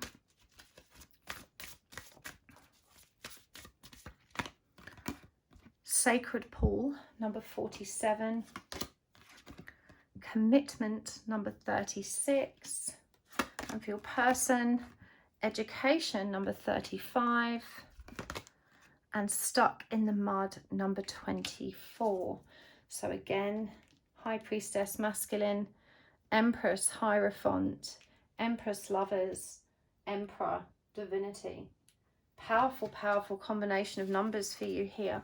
That's number 11, number 10 when we add them up, number 7, number 6, the number of love, another number 10, a number 8, and a number 6 again. Fascinating stuff. Okay, let's get some spirit animal cards. The crocodile and the elk. The oyster and the fish. So more Pisces energy there, the same as our priestess. From the Island Wellness Time deck, we're going to pull these to the middle for the connecting guidance. Stabbed in the back, heartbreak, pain, separation, deception, shocking attack. Not today. Avoiding a conversation. And Hand of Cards, take a chance, be strategic. Options, not showing your hand, and gambling. This is what we were saying about being called to lead. Someone needs to speak up. Okay. Powerful for you, the guidance for you, Persephone and Parvati. I'm guided that you need to go and Google these deities. You need to look them up and understand their storylines. I know that Persephone is the goddess of spring because I was born on the first day of spring and I love her. But she is the goddess of spring that travels to the underworld to be with Hades. Parvati, I'm not so familiar with her storyline, but she references here the energy of devotion. And it just feels like, you know, the guidance for you is about trusting, not in your lack of experience, but in the experience you're having. You know, I think when we have spiritual experiences, especially if we were previously agnostic or atheist or didn't really align with all that woo-woo stuff, it can be very challenging to find yourself experiencing so much weirdness because there's no evidence. You know, science says we're mad and we're crazy and it doesn't happen and it doesn't exist. But like many experiences we have, they're validated by other people having it. For example, the only reason we can prove that we can see images in our mind when we visualize is because that's a collective experience people share. Science can't prove it. There's lots of things that happen to us that can't be proven. And so you just have to trust in the experience you're having, and trust also that you're receiving information on an as-need basis. You mustn't worry that you don't know what you're doing, or that you're doing it wrong, or that you're getting mixed up, or that you're insane. You know, this is about trusting and being devoted to what feels real and sacred to you. You know, we have sacred pool here and commitment, and this is more about commitment to self and that sacred journey than it is to your person. You know, we talked about you skimming the surface of emotions, and here we see this person sinking back into it. Now remember, number 4 was the energy of the divine masculine. 7 is the number of divinity. You know, divine power. And we can see here that when you add them up, we have number 11, the number of awakening, which also reduces to 2, the priestess. Powerful number sequence there for you. It's asking you to lean back into this sacred experience you're having and just be committed and devoted to this purpose and practice of investigating and aligning with the spiritual experience you're having. You don't need to prove it to anybody. It's an experience you're having. You know, when you tell someone you've got a tummy ache, you don't need anyone to believe you. It's what you're feeling and you're experiencing, and it's real to you. Now, granted, other people have tummy aches and it's a bit easier for them to relate, and it can feel weird when you feel isolated or alienated in this experience. But I want to reassure you that there's lots of people out there experiencing it too, and when you dig deep enough, you will find them. Do come and join us over at the Happy Souls networking group if you want to speak to like-minded minded souls. I don't know what kind of soul connection this is you're having, but undoubtedly it has woken you up and activated you in a very profound way. As we've seen, you've been very rooted in this distorted masculine energy, and now you're feeling this priestess energy, the divine feminine you rise up and show you another world, another experience, another way of connecting to your inner truth and the world around you. We also see with the crocodile, beautiful, beautiful maternal energy. Believe it or not, the crocodile is symbolic of the mother energy, because they're actually brilliant mothers. And even though we see them as having this very tough exterior, this very violent or aggressive disposition, they're powerful predators that we feel very, very wary of. When it comes to raising their offspring, they are very nurturing and gentle creatures. And so I think this is such an interesting contrast for you to reflect on, given that you've come out of this hyper independent, very sturdy, very stable, tough exterior type of energy, and you're finding these soft, nurturing feminine energies within yourself. Allow yourself to embrace them. You know, the soul doesn't have a gender. You know, we are all yin and yang, we're all made up of both. And so whatever gendered body you reside in, you know, you are both masculine and feminine in a divine and beautiful way. You're being asked to merge these energies so you can lead. And the elk, or the stag as well, this may have been the stag. I'm hearing some of you ask the stag and I had to say stag. But the elk here, I can't help but think, even though it's not, you know, massively suggested, this elk seems to be lifting up, tilting up its head as though calling something in. And the colours here connect to the energy of the root chakra and the solar plexus, recognizing our earthly power and almost, you know, the antlers, that energy of defense and protection, kind of leaning up and reaching out to connect with other like-minded souls. It's also a very masculine creature, so the contrast of the crocodile and the elk is not lost. It's quite beautiful. For your person, Aphrodite, romantic love and the past. And I really feel like, you know, they are a deep, deep romantic. They're still moved and traumatized by past experiences. Again, we noticed here that they perhaps weren't working or have been without material balance or security for some time. We've got this stuck in the mud energy as well with the elephant, which also nods towards the past. This is what's held them back, and perhaps this investment that they're making is in some kind of education. But I think you need to trust that your person is also having this experience. They feel the energy of this love between you, even though it seems insane, because as I said, it's likely there wasn't a great deal of interaction. But they're also feeling the pressure and limitations of their past, which caused them to lose faith in romantic love, which caused them to believe love is just something that is painful and to be avoided.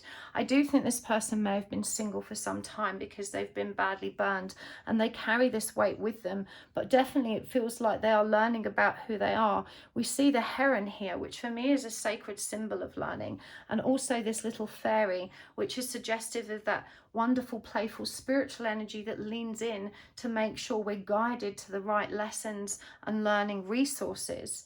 They also have oyster, which is that energy of being shut down, containing all of that magic and power and emotional depth, but being firmly shut down and unwilling to open ourselves up to it. And I think this explains why no one is taking action.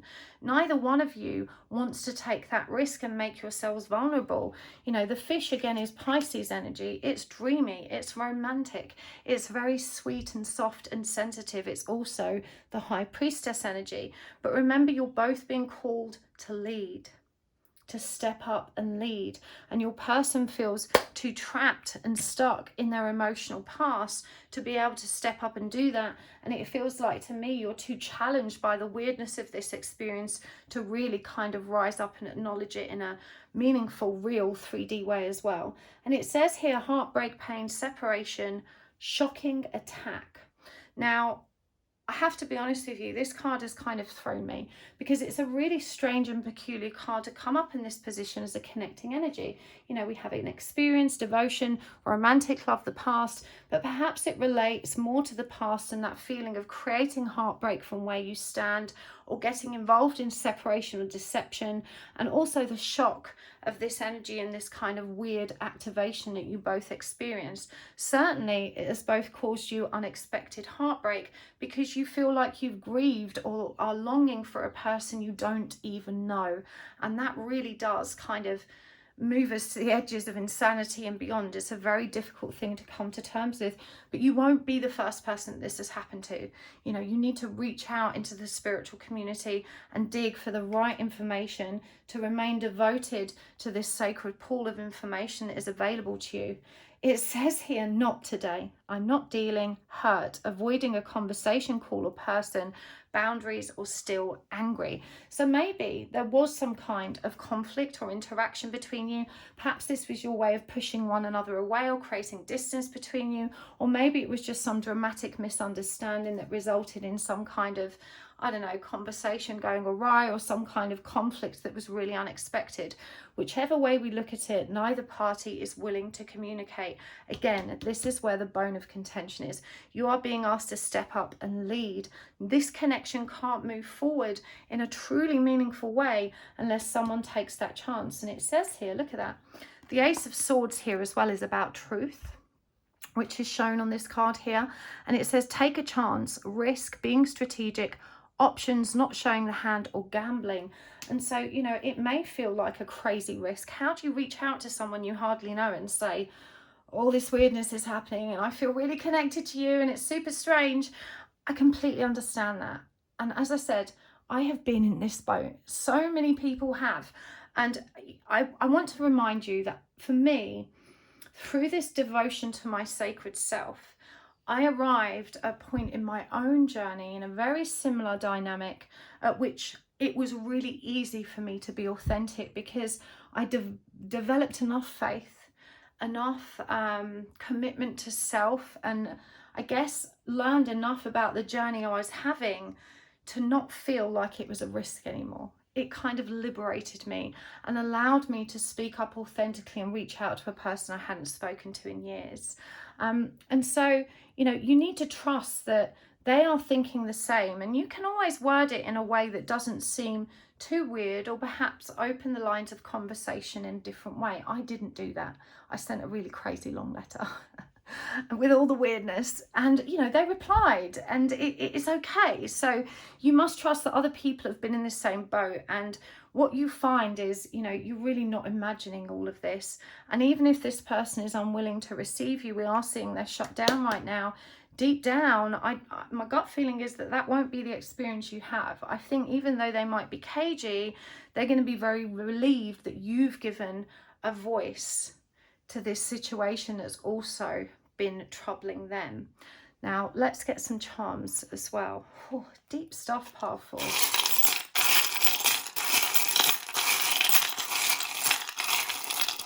Okay, right, quite a few here. We're going to throw the back in.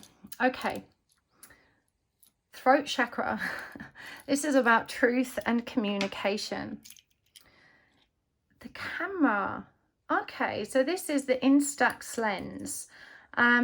Maybe you guys are connected on Instagram, and that's a good way to kind of bridge the gap. You know, start hitting the like button on their pictures or follow them if you're not already. Maybe this is presenting guidance around an opportunity for you guys to collect. Bullshit remover. We'll read that one in a minute. The clock, pointing at number 1, number 7. The white moth. And don't give up. A very clear and meaningful message that reminds you the clouds will part.